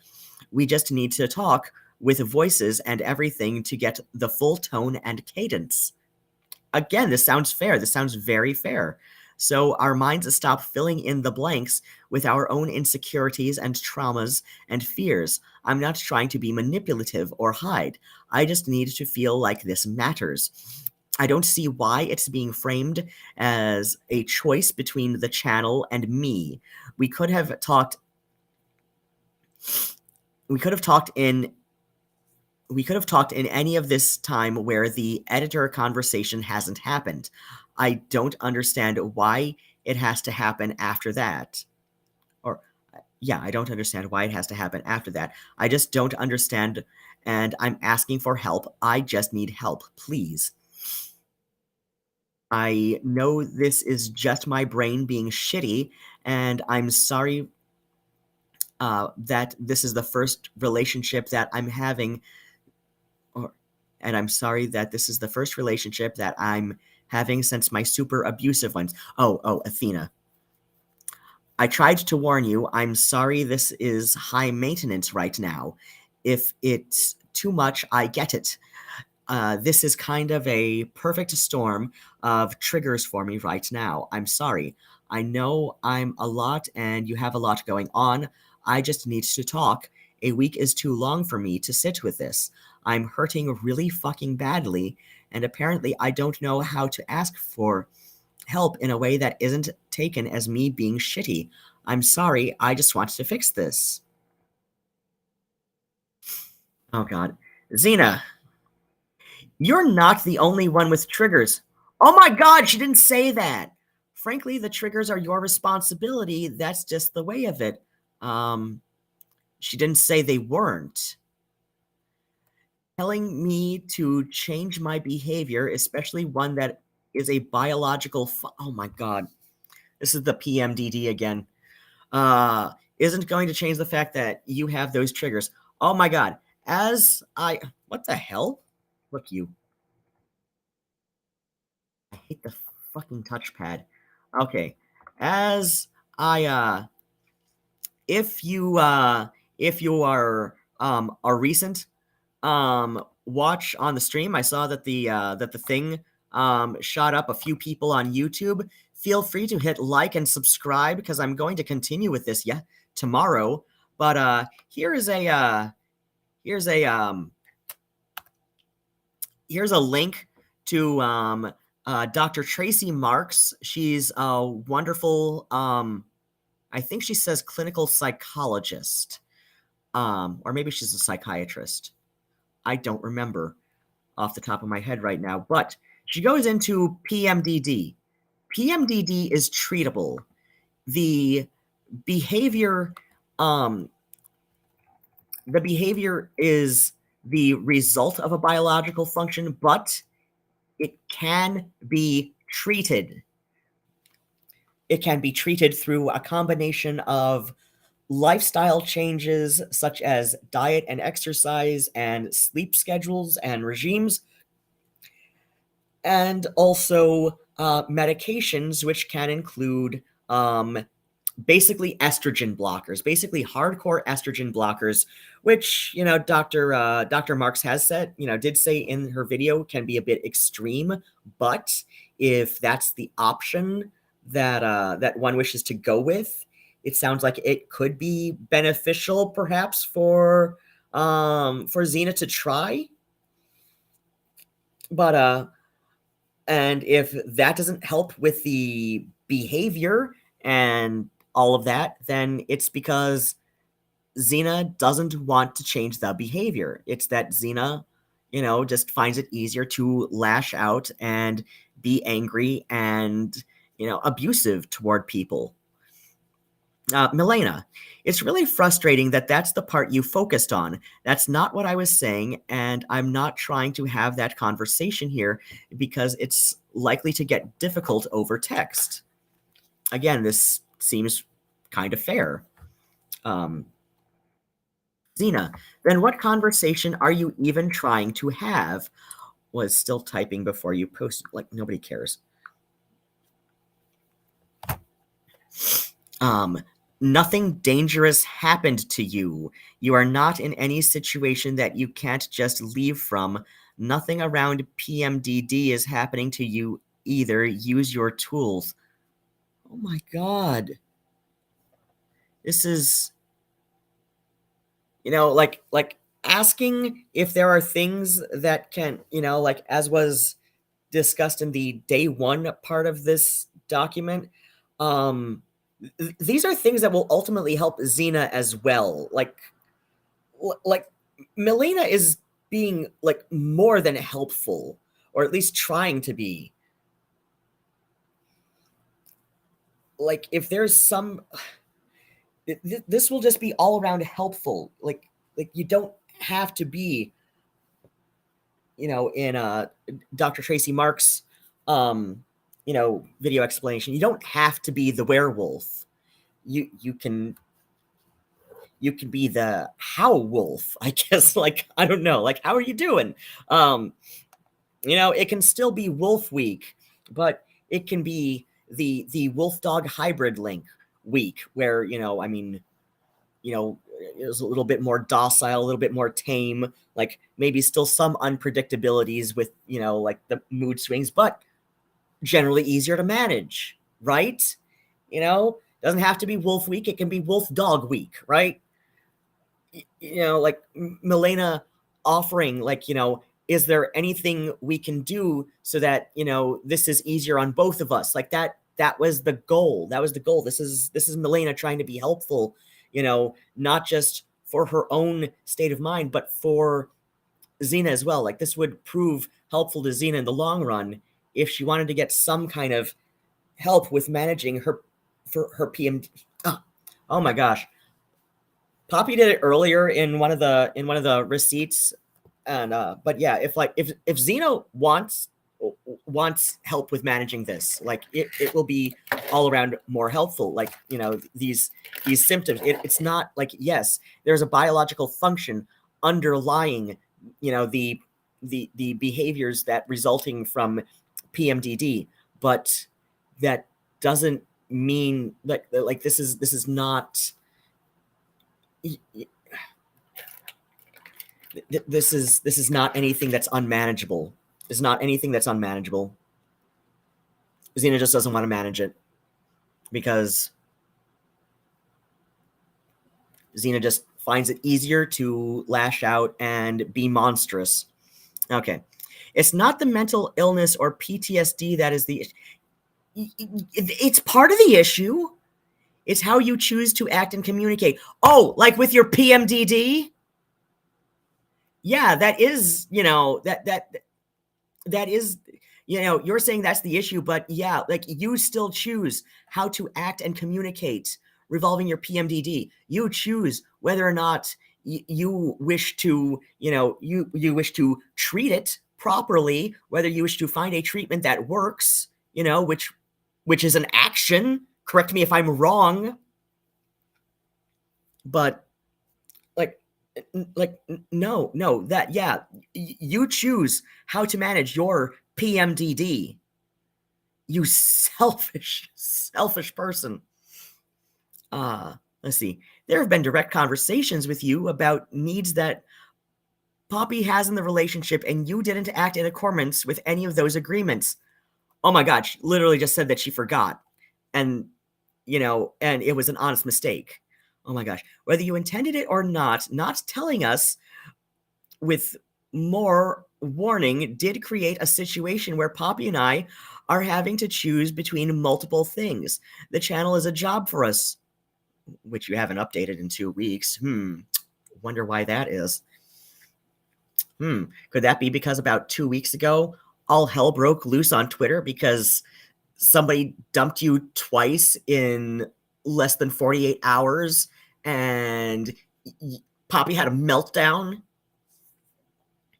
The channel is a job for us. Poppy and I have both had other things going on and have each had entire migraine days this weekend.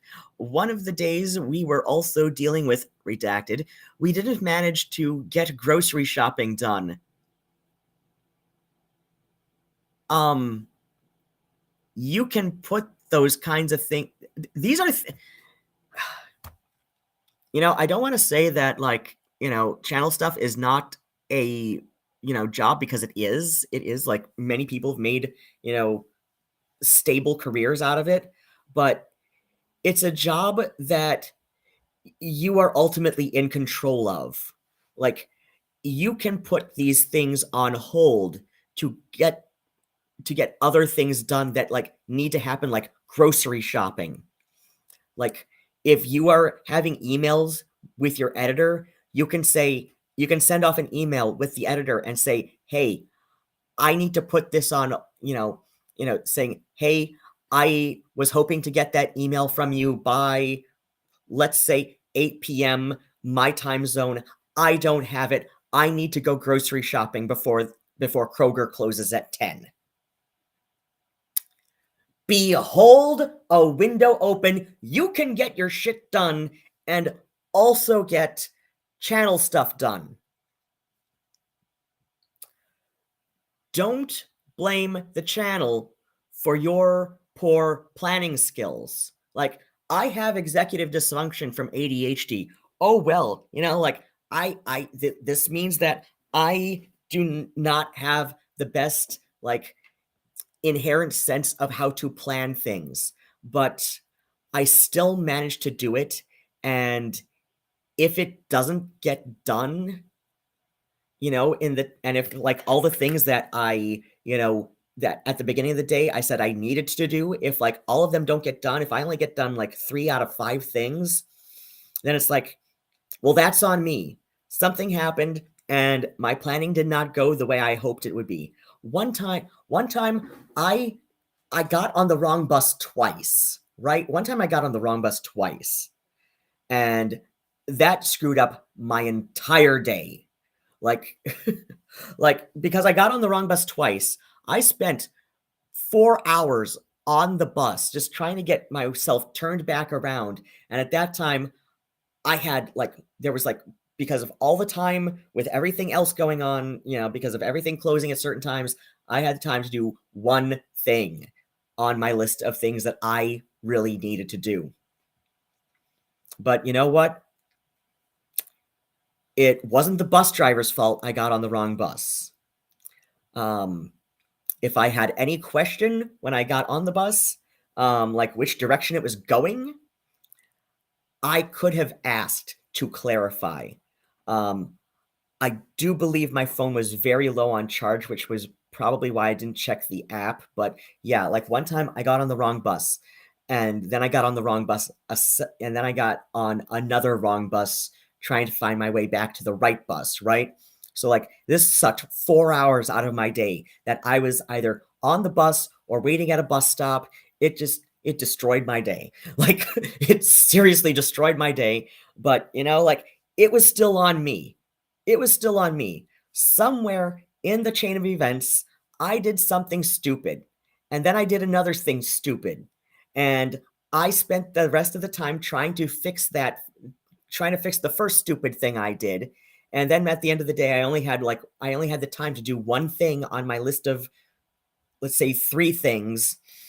And, it was still on me at the end of the day. It wasn't the bus driver's fault. It wasn't the app's fault. It wasn't my phone battery's fault. It might have, oh God, yeah, that was in the middle of the summer where my battery goes all screwy. So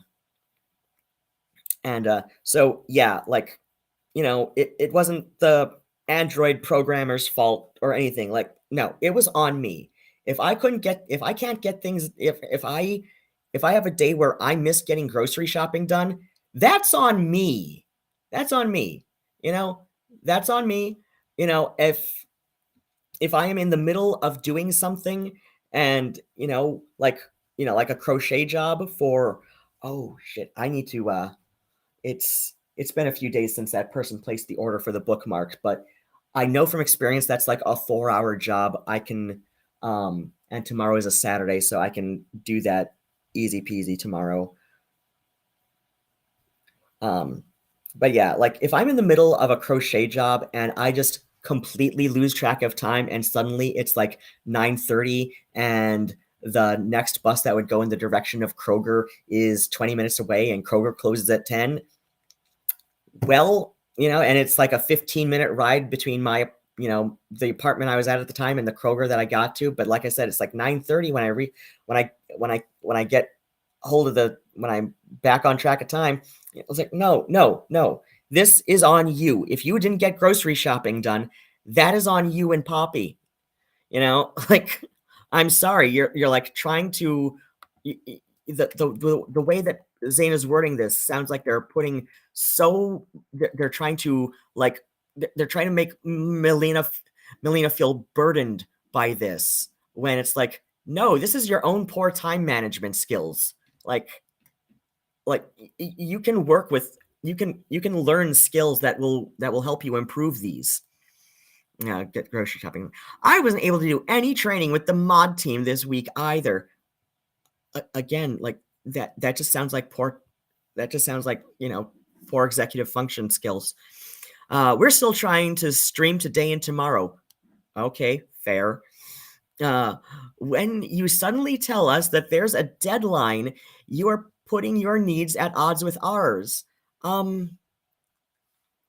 It's asking for a conversation, and it's saying that if the conversation can't happen by Tuesday, then it'll have to wait until the following, then it'll have to wait, for like a week from Wednesday. It's not telling you that her needs come before or are at odds with yours. It's saying, hey, I know this might be a difficult choice, but here's what it is. I'm sorry I forgot to mention this previously.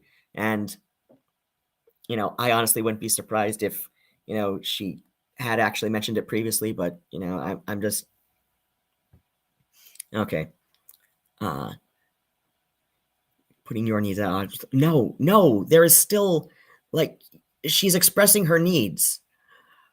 But her needs are like, if the phone call doesn't happen by Tuesday, then it will have to wait until the following Wednesday. Like, that's still saying that, like, needs don't have to be at odds, but here's the time frame I'm working with. Like, I don't know, it just seems like there are more options than Zena's interpreting and, alluding to in this here. Doesn't matter whether it was intended, that was the effect. No, the effect was that you were presented with a choice and you are flipping out because you don't like the choices that were given, that were offered, right? If our schedules can't work, then people will simply need to deal with their mental illness on their own. Yeah, that's what Milena's doing. It's not fun, but it happens sometimes. This is not the end of the world. Yeah, no shit. The way you're talking now still tells me that I'm going to be having to argue with you to prove that PMDD is even... Oh my God!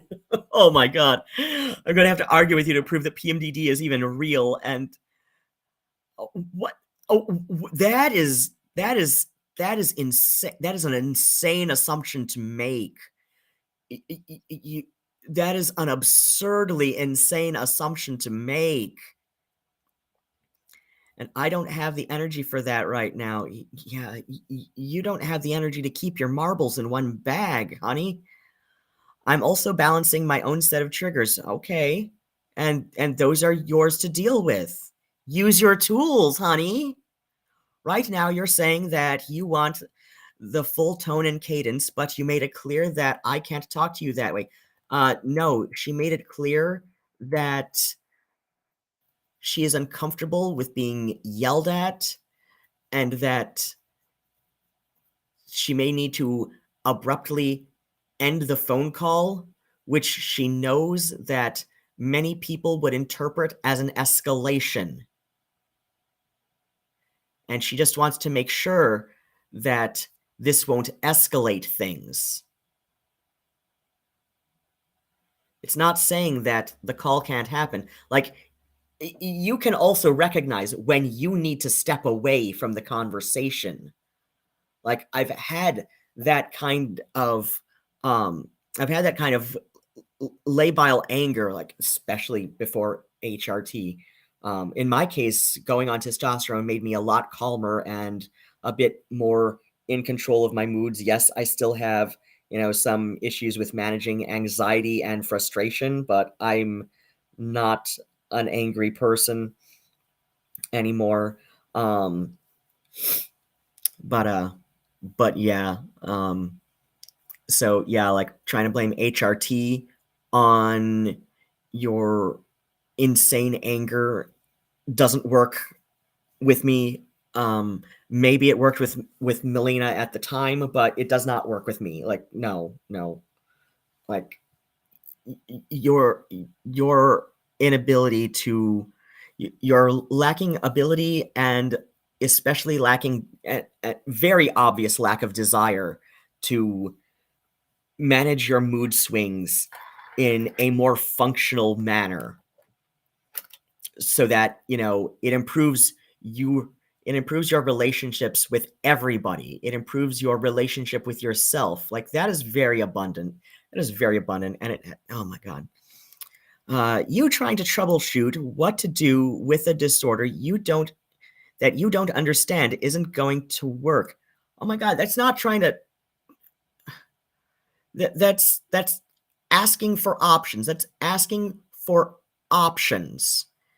And the option that Zena is giving Milena is, is be yelled at or walk away. That's not a healthy option.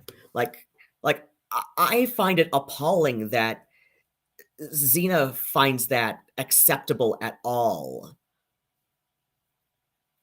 Like, that's just appalling to me that Zena would find that acceptable at all. Okay. I don't even know how much about this disorder that you read from the other day. PMDD isn't a disorder that you can negotiate away. Yeah, nobody said it was. Nobody said it was. You're the one who brought up PMDD in this conversation on this day, which is the 5th, I believe. Yes, the 5th. 4 days later, you're still the only one who keeps bringing this up after the first day. Like,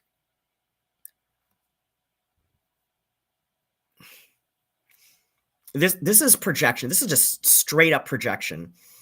You can just negotiate away. I don't get a choice in how much anger creeps in, but you do get a choice in how you manage the anger. And you can either go to classes to learn how to better manage your anger, or you can, try some diet and exercise regime changes, maybe some sleep schedule changes. You can try certain medications, to help with the mood swings. Like, yes, with the more irregular menstrual cycles, with the HRT, like this could limit the medication options, but it doesn't remove them.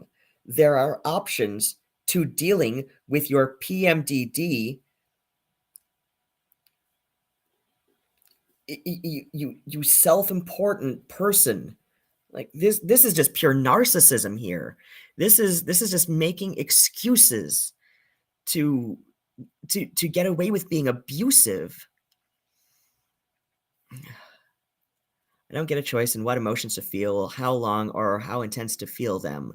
If your triggers are that big of a deal, then why push for doing this talk right now anyway? This is how I know that you have no understanding of oh my god! Even if we did talk, it is still ultimately up to you to pull yourself out of the trigger. Okay. Nobody said it wasn't, but that, like, it is also up to you, Zena, whether or not you want to step away as well. Like, you still have that choice. Like, I know Zane and Poppy are absurdly codependent in ways that, at least as far as I can tell, is very unusual in polyamorous relationships.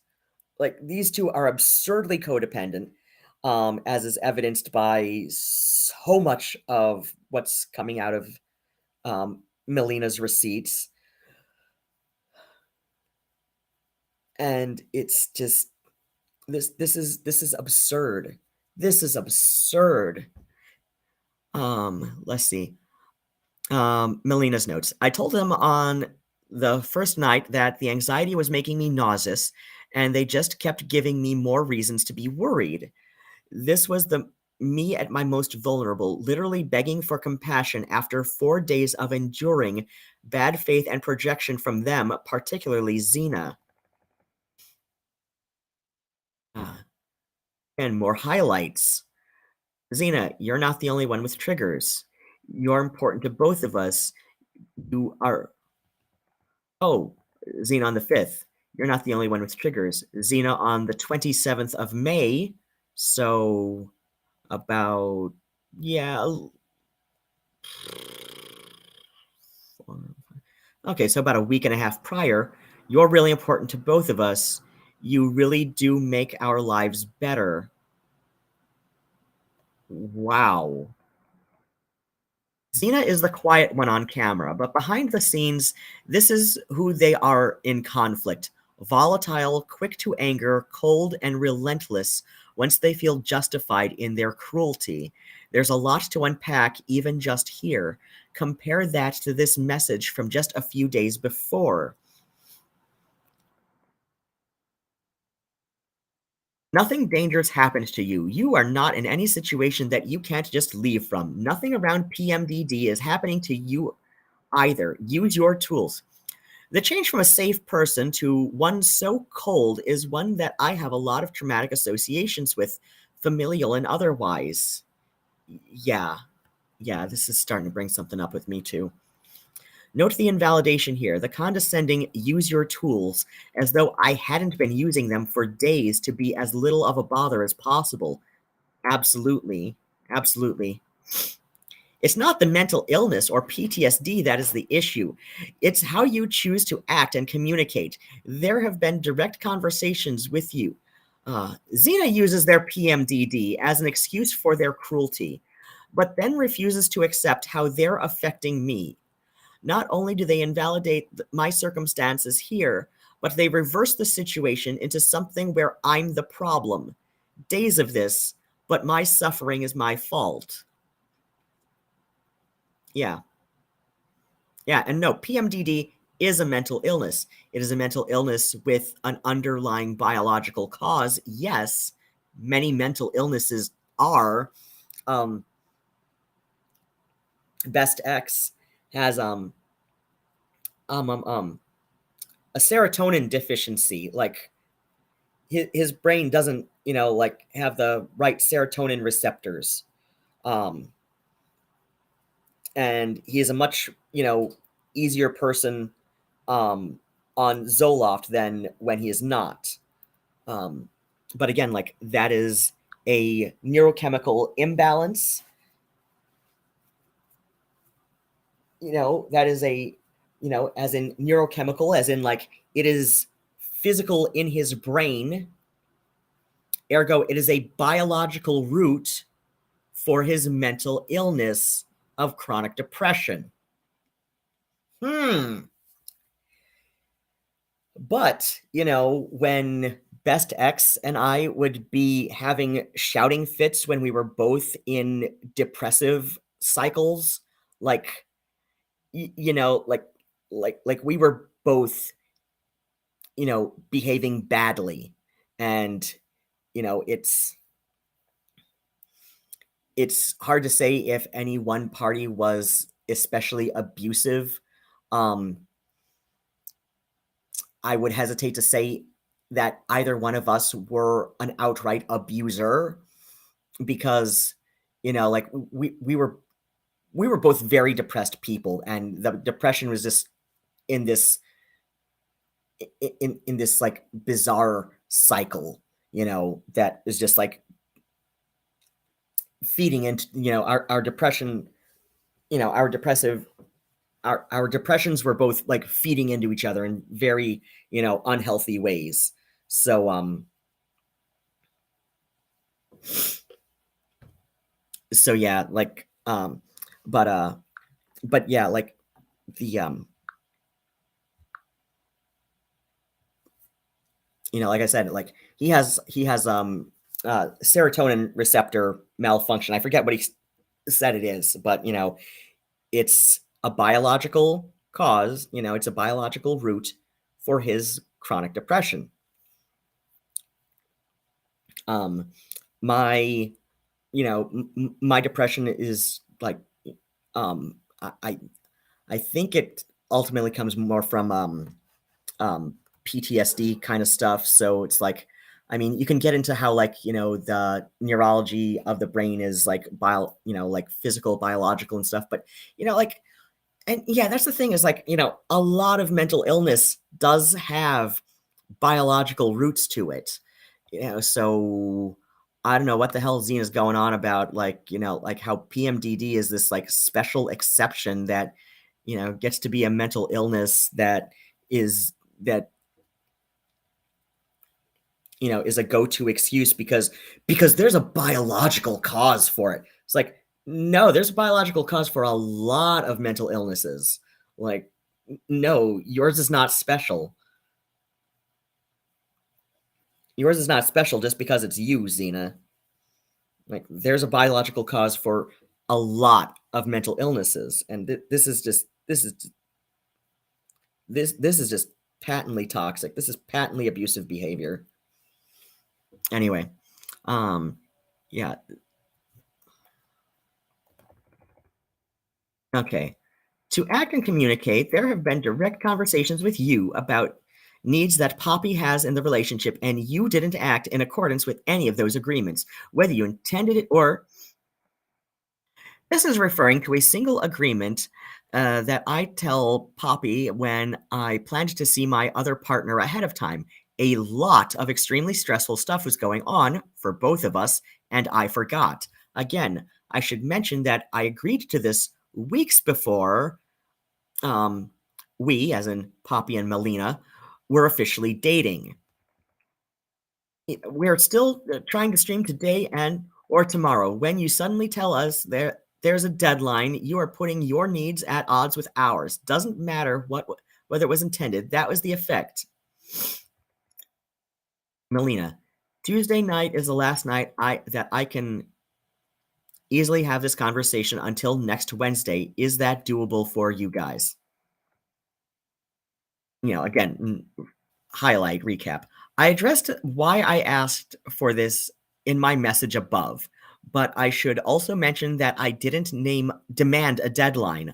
I'm including the message that set this off, me stating my situation and asking if they could accommodate. It was a boundary, stating a need and my response. Again, like, yeah, like I said, like this is saying, like we've got a choice. We can have the conversation,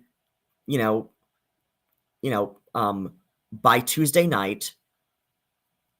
I don't remember what day of the week the 5th of June was, but we can have the conversation Tuesday night, or we can wait a week and have it the following Wednesday. That's a choice. Yeah. Like, it's not a hard and fast deadline. It's not, it's not a hard and fast rule. It's saying, I need to, I need to have this week, just to unwind and refocus and recenter with somebody who has absolutely made her, Milena, feel safe. And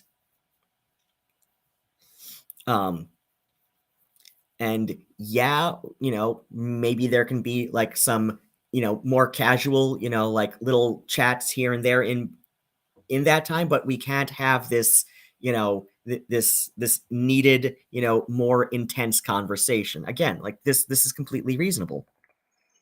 Okay, if our schedules can't work, then people will simply need to deal with their mental illness on their own. It's not fun, but it happens sometimes. This is not the end of the world. Do I even need to say anything about how dismissive and condescending this is? The way you're talking now still tells me that I'm going to have to argue with you to prove that PMDD is even real, and I don't have the energy for that right now. I'm also balancing my own set of triggers. Yeah, nobody said you weren't. One of Zena's main accusations against me is that I don't believe them about their PMDD. This is the source of that accusation. It is 100% projection, and they've been telling everyone that I invalidated their experiences. I never did any such thing. But how did they treat mine? Right now you're saying that you want the full tone and cadence, but you made it clear that I can't talk to you that way. Conflict escalates over text, as it has for days. And talking over VC instead has helped us resolve conflicts before. Here, Zena's referring to the fact that I said that their yelling triggers me. They're saying that if we have a call, they're going to yell at me that way. They frame me as not knowing what I'm talking about or asking for because wanting the clarity of a voice call means asking to be treated in the way that I have a boundary against. Again, note that they are already assuming it's going to result in them going off on me. You even read from the other day. PMDD isn't a disorder that you can negotiate away. I don't get a choice in how much anger creeps in. I don't get a choice in what emotions to feel, how long, or how intense to feel them. But you do have a choice in how you express those. You do have a choice in whether or not you stay on the phone, on the voice call yelling, or you go to, the bathroom to be your temporary angry dome, or something, right? You're like, oh God, I can only imagine like how much that dog, like, oh my gosh, Pibbles are just like such goofy, expressive little dogs, and they seem like really sensitive to emotion. Well, I mean, lots of dogs seem really sensitive to people's emotions, and just like thinking about that dog of theirs, like watching these shouting matches going on between the two that I am now under the impression happens regularly enough from things that Zena and Poppy are saying that they do. Okay, I'm not a professional, but I will say that my DBT specialized therapist and my friend who has been diagnosed with PMDD both reacted to this whole situation with a confused, "That's not how that works." Yeah, like even Dr. Tracy Marks in the video I posted the link to in chat, even said basically in that video on PMDD that she did, that this is not how that works, and that PMDD is treatable. The symptoms are manageable. Zena just doesn't want to do it. I empathize, but your diagnosis is not a blank check to harm others, Zena. Ha! Indeed, it is not. It never was. It never will be. Okay, if your triggers are that big of a deal, then why push for doing this talk right away? This is how I know you have no understanding of PMDD. Do I even need to say anything about this? No. Like I said, like Dr. Tracy Marks, the video on PMDD that I shared to the link in chat. No, that's not what I was looking for. The most recent link in chat that I sent at 25 after. If you're on if you're watching via YouTube, Facebook, or Twitch, you can check that link there. Yeah, that's Dr. Tracy Marks. She does a lot of really short but really informative mental health related videos. The one that I sent most recently was on how PMDD works, how it differentiates from PMS or bipolar, because a viewer had sent her a question asking, like, hey, I'm trying to figure out if I've got PMDD or bipolar 2. And not me, obviously, because I don't even have a vagina. But yeah, and Dr. Tracy Marks went into like how PMDD is treatable. The symptoms are manageable. There are many treatment options, some more extreme than others, but they are accessible to just about anybody with PMDD who, at least, if you're going to go the route of medications, yeah, that might be an issue if you don't have the health coverage that would accept that. But there are also other options, such as changes to diet and exercise regime. I've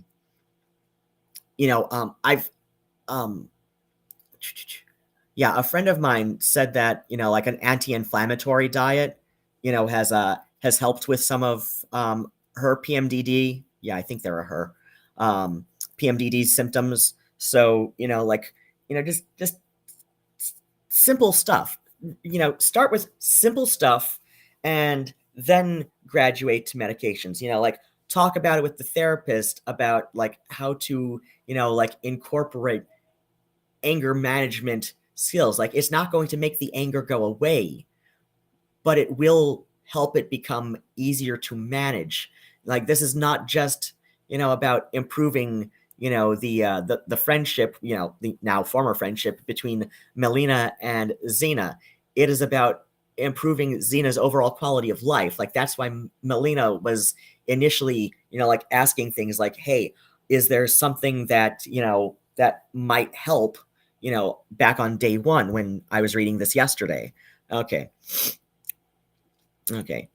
Even if we did talk, it is still ultimately up to you to pull yourself out of the trigger. Okay. Here's one thing about therapy speak. This sentiment is technically valid. As I said, as I agreed with, previously, our triggers are our own responsibilities. That's in regards to how we can't control the world, though. Here, Zena is directly using it to deny their responsibility in harming me, as in Milena, of course. Yeah, exactly.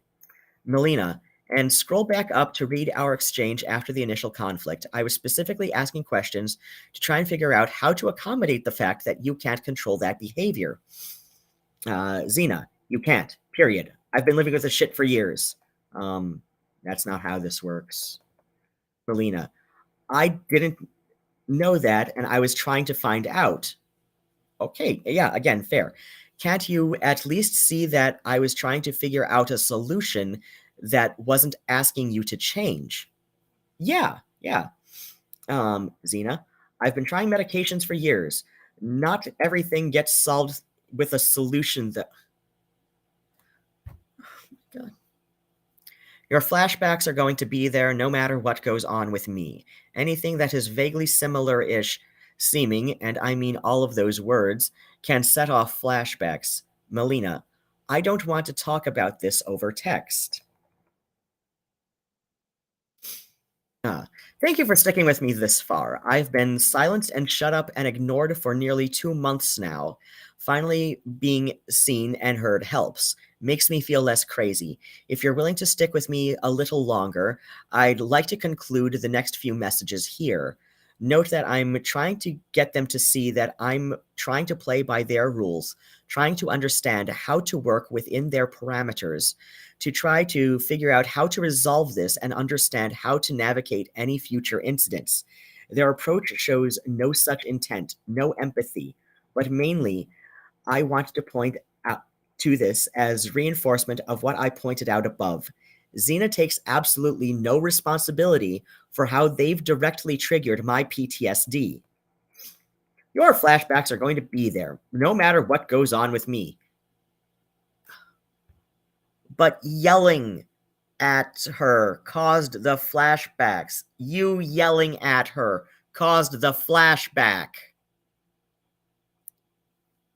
Like, yes, flashbacks will happen in situations that you don't have anything to do with, but you yelling caused the flashback.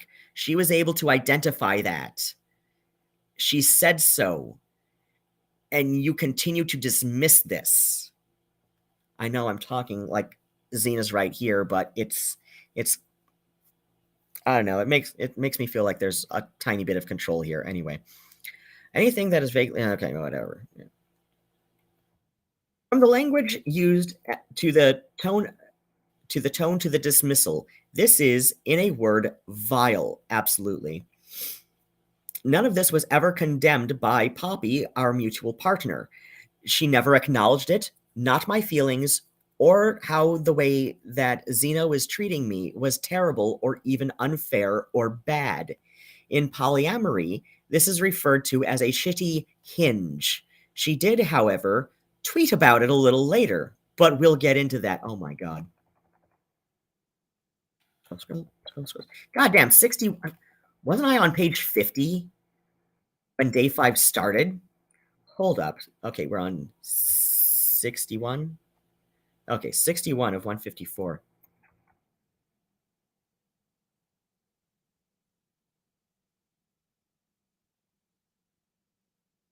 Yeah. Oh, day 5 was page 51. Okay.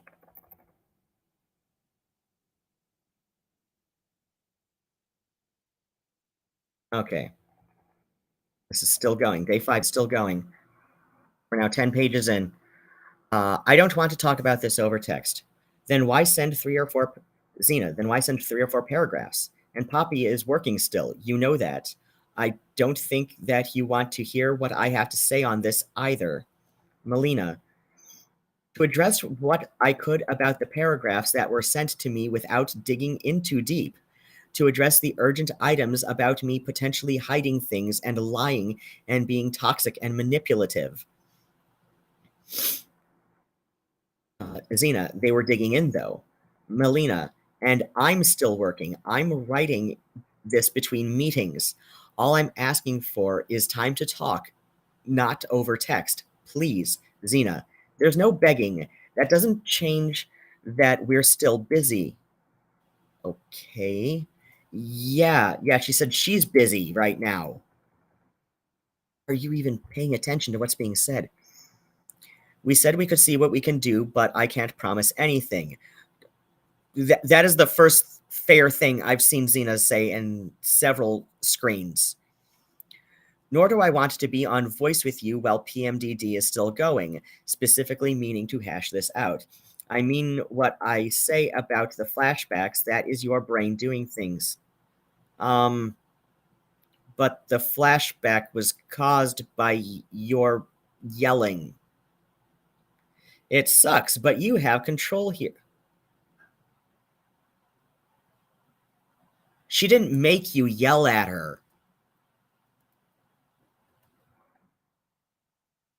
You even said that you were yelling just to yell. And there are lots of tools to help with this stuff. This is why we have the container meditation on the channel. Milena, please stop. Zena, stop what? Milena, this. If you can't talk, then you can't talk. I told you that doing this over text just makes things worse. It's already gotten so much worse because of this kind of approach. Zena, what got worse? Oh my god, you can't see how this has escalated over days? 4 days? I mean what I say. I would say the same stuff in person. Milena, yes, but over text, the blanks get filled in with insecurities and fears. Over voice, we can at least hear that we care about each other. Zena, then actually use tools, container meditation, square breathing, etc., 5 senses, use them. This is how you actually get yourself out of this. You have to take control of you. Okay, but this is not about just her. This is about an interpersonal conflict that she had reason to believe up to this point might be, might be, paced out, better through voice. Milena, it's pretty frustrating to hear you say this after everything you've said about being unable to self-regulate. Yeah, yeah. It's pretty frustrating. Yeah. Yeah, now that she says it like that, yeah, it's kind of ironic, isn't it? It's pretty frustrating to hear you say this after everything you've said about being unable to self-regulate. Like, you it's so easy to just do the thing. I'm aware of the tools. It's difficult for me. Some of them flat out don't work. Zena, I do care. I also care about me. Well, pretty much only care about you. I'm not signing up to calm your past relationship fears that have nothing to do with the actual conflict that happened. I still have to use the tools and at least try. I had to develop other tools and accommodations for PMDD, but I'm handling my. No, you're not. Yours, you keep bringing to us. Milena, I'm stepping away from this. Zena, I have other stuff that I need to get done today. And do it. I've already repeated myself several times. Milena, I'm not stopping you, and I have plenty of my own. Note for later, we need to have some clarification around me being told it's okay to ask for what I need, because I don't even know what that looks like at this point. Milena, Seattle to Detroit to Seattle. Okay. Milena, it would be really helpful to me if you could do Tuesday, but if you can't, then just let me know when. If we need to wait until PMDD is done, let me know. I'll make time even if I'm up in Washington. Wait, what do these flights have to do with shit then? No. In the first one, notice how I'm stating needs, and Zena does nothing but question and invalidate and reverse and even threaten. And Poppy is still working. You know that. I don't think you want to hear what I have to say on this either. Yeah, I remember that now. Okay. The opener is kind of unsettling, but it's interesting how blatantly they're already copping out of the conversation, saying they can't promise anything, and then immediately saying they don't actually want to do the call yet. Zena, there's no begging. We said we could see what we can do, but I can't promise anything, nor do I want to be on voice with you while PMDD is still going. This is your brain doing things. It sucks, but you have control here. This is your brain doing things. Wait. Did they get that from that episode of Bob's Burgers with the pig fetus ghost? I think they did.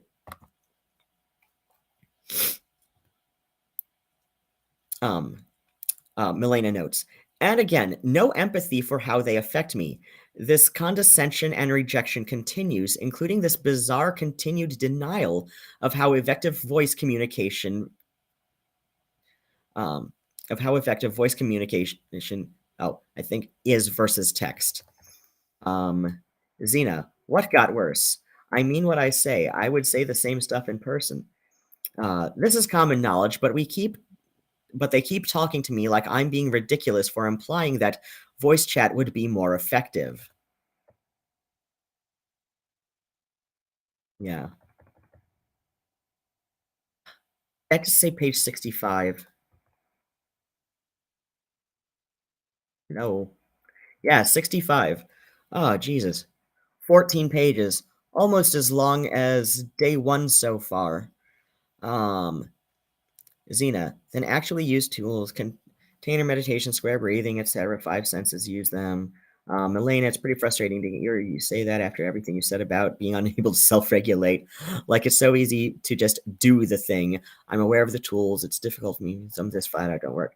Okay, just got to drop this here again, of course. For someone who's insisting that everyone should just put up with their abuse just because they have a condition they can't self-regulate, it's pretty rich for them to berate me about using tools like this. The tools got me this far before breaking. The reason I'd been able to last this long without constantly freaking out at them was because I use them. The assumption that I'm just some dimwit who hasn't done any self-work is wildly revealing. Like, there isn't a limit. Zena, I also care about me. I'm not signing up to calm your past relationship fears that have nothing to do with the actual conflict that happened. I still use the tools and at least try. I had to develop other tools and accommodations for PMDD. God, I'm worried about how I can, like, tell the differences between the two here. Milena, note. This is flat out invalidation of trauma. Remember, Zena was a counselor. What the fuck? Also, I didn't keep bringing my shit to them. My requests were reasonable. Any needs stated turned against me. But Zena's the one who's handling their shit properly in this. It's between these messages that I checked Poppy's Twitter. Oh, God. Okay, so 2 hours before the, well, it's the same day, so 2 hours previous. I want to say this was like, what? Okay. Oh, about noon. Okay, so about 10:30, Poppy on Twitter. Do you know what helps a tense situation between metamors? A ticking clock trope, ignoring a previous boundary about discussing plans, and a threat of disappearing for a week. A threat of disappearing for... What the hell?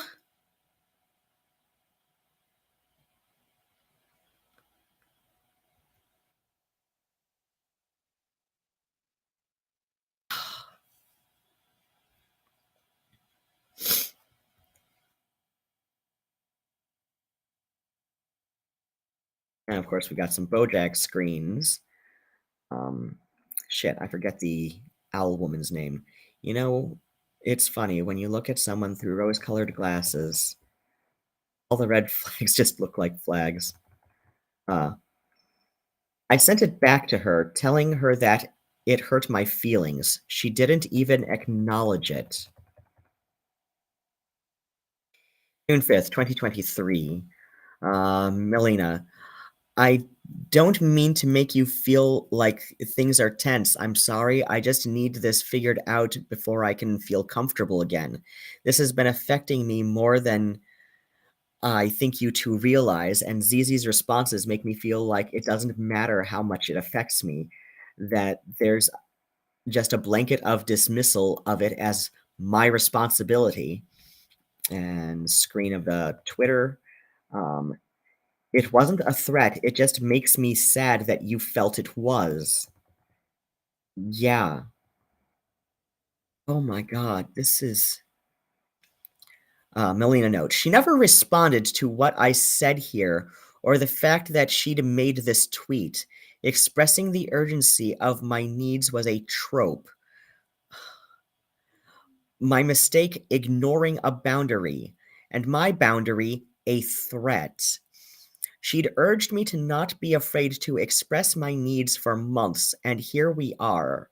Never mind that particular Bojack meme implied that she was re-evaluating our relationship and finding more red flags. Back to the main conversation. Note for later. We need to have some clarification. Okay, I'm still not sure what these Seattle, Detroit, Seattle flights mean. Okay. Notice that I gave in to their demands in the end, but do you see what happened? Look at the original message. Tuesday night is the last night that I can easily have this conversation until next Wednesday. Is that doable for you guys? It convinced me I'd demanded no contact for a week. I hadn't. Later, I had this DM exchange with Poppy.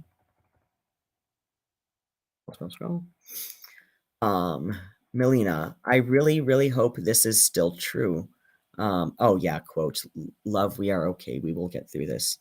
Milena, little, that's a cute little emoji thing with doing the, Poppy quote reply, love, it is still true. I am getting on call with redacted. Milena, okay, good luck, Purple Heart. Poppy, we may stream tonight because Courtney is available. Oh, beyond safe words. I love you. Milena, I love you. I really love you. I love you so fucking much that I had no idea how much this past few days would hurt.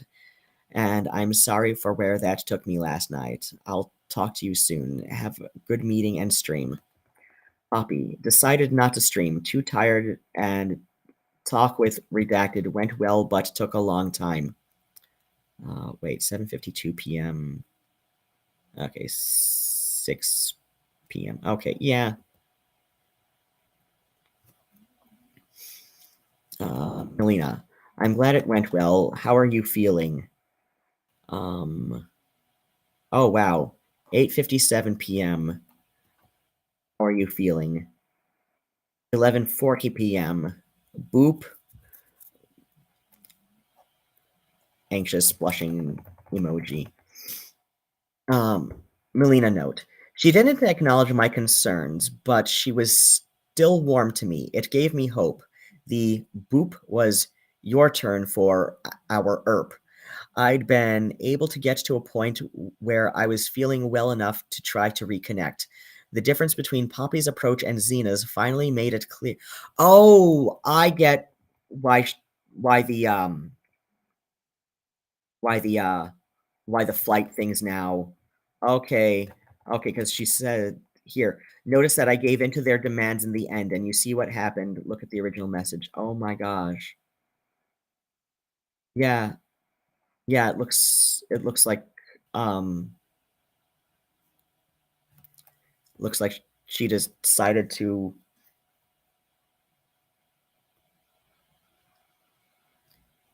Looks like the thing is looks like she decided to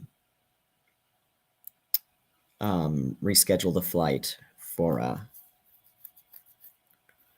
late July instead of early June. Son of a bitch.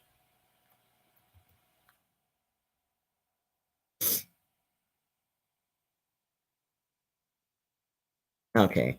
The boop was your turn for our ERP. I'd been able to get to a point where I was feeling well enough to try to reconnect. The difference between Poppy's approach and Zena's finally made it clear that they weren't acting as unit, and I'd missed her so much. It was nice, briefly. Here. Scroll. Okay, day 6. Okay, I am a bit tired. Wow. We went to 70 pages. Oh my gosh. That was a bit longer than yeah, day 5 alone was a bit longer than day 1, I think. Okay.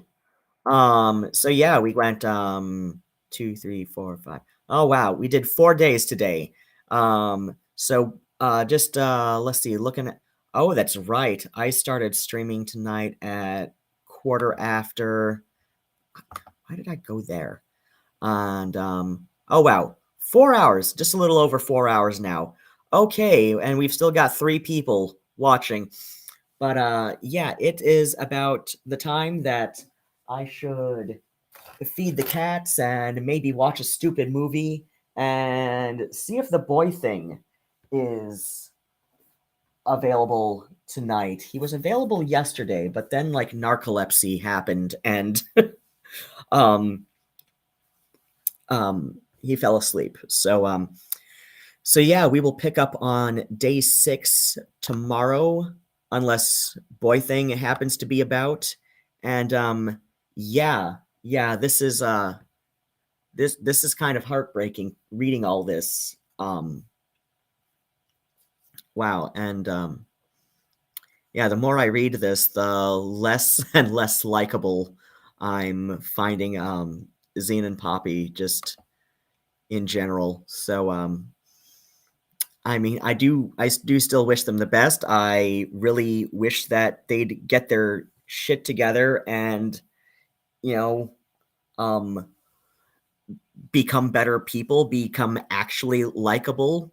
But you know, they'd have to pull their thumb out of their ass to do that first. So anyway, if you haven't already, feel free to hit like, hit subscribe, and all of that happy shit.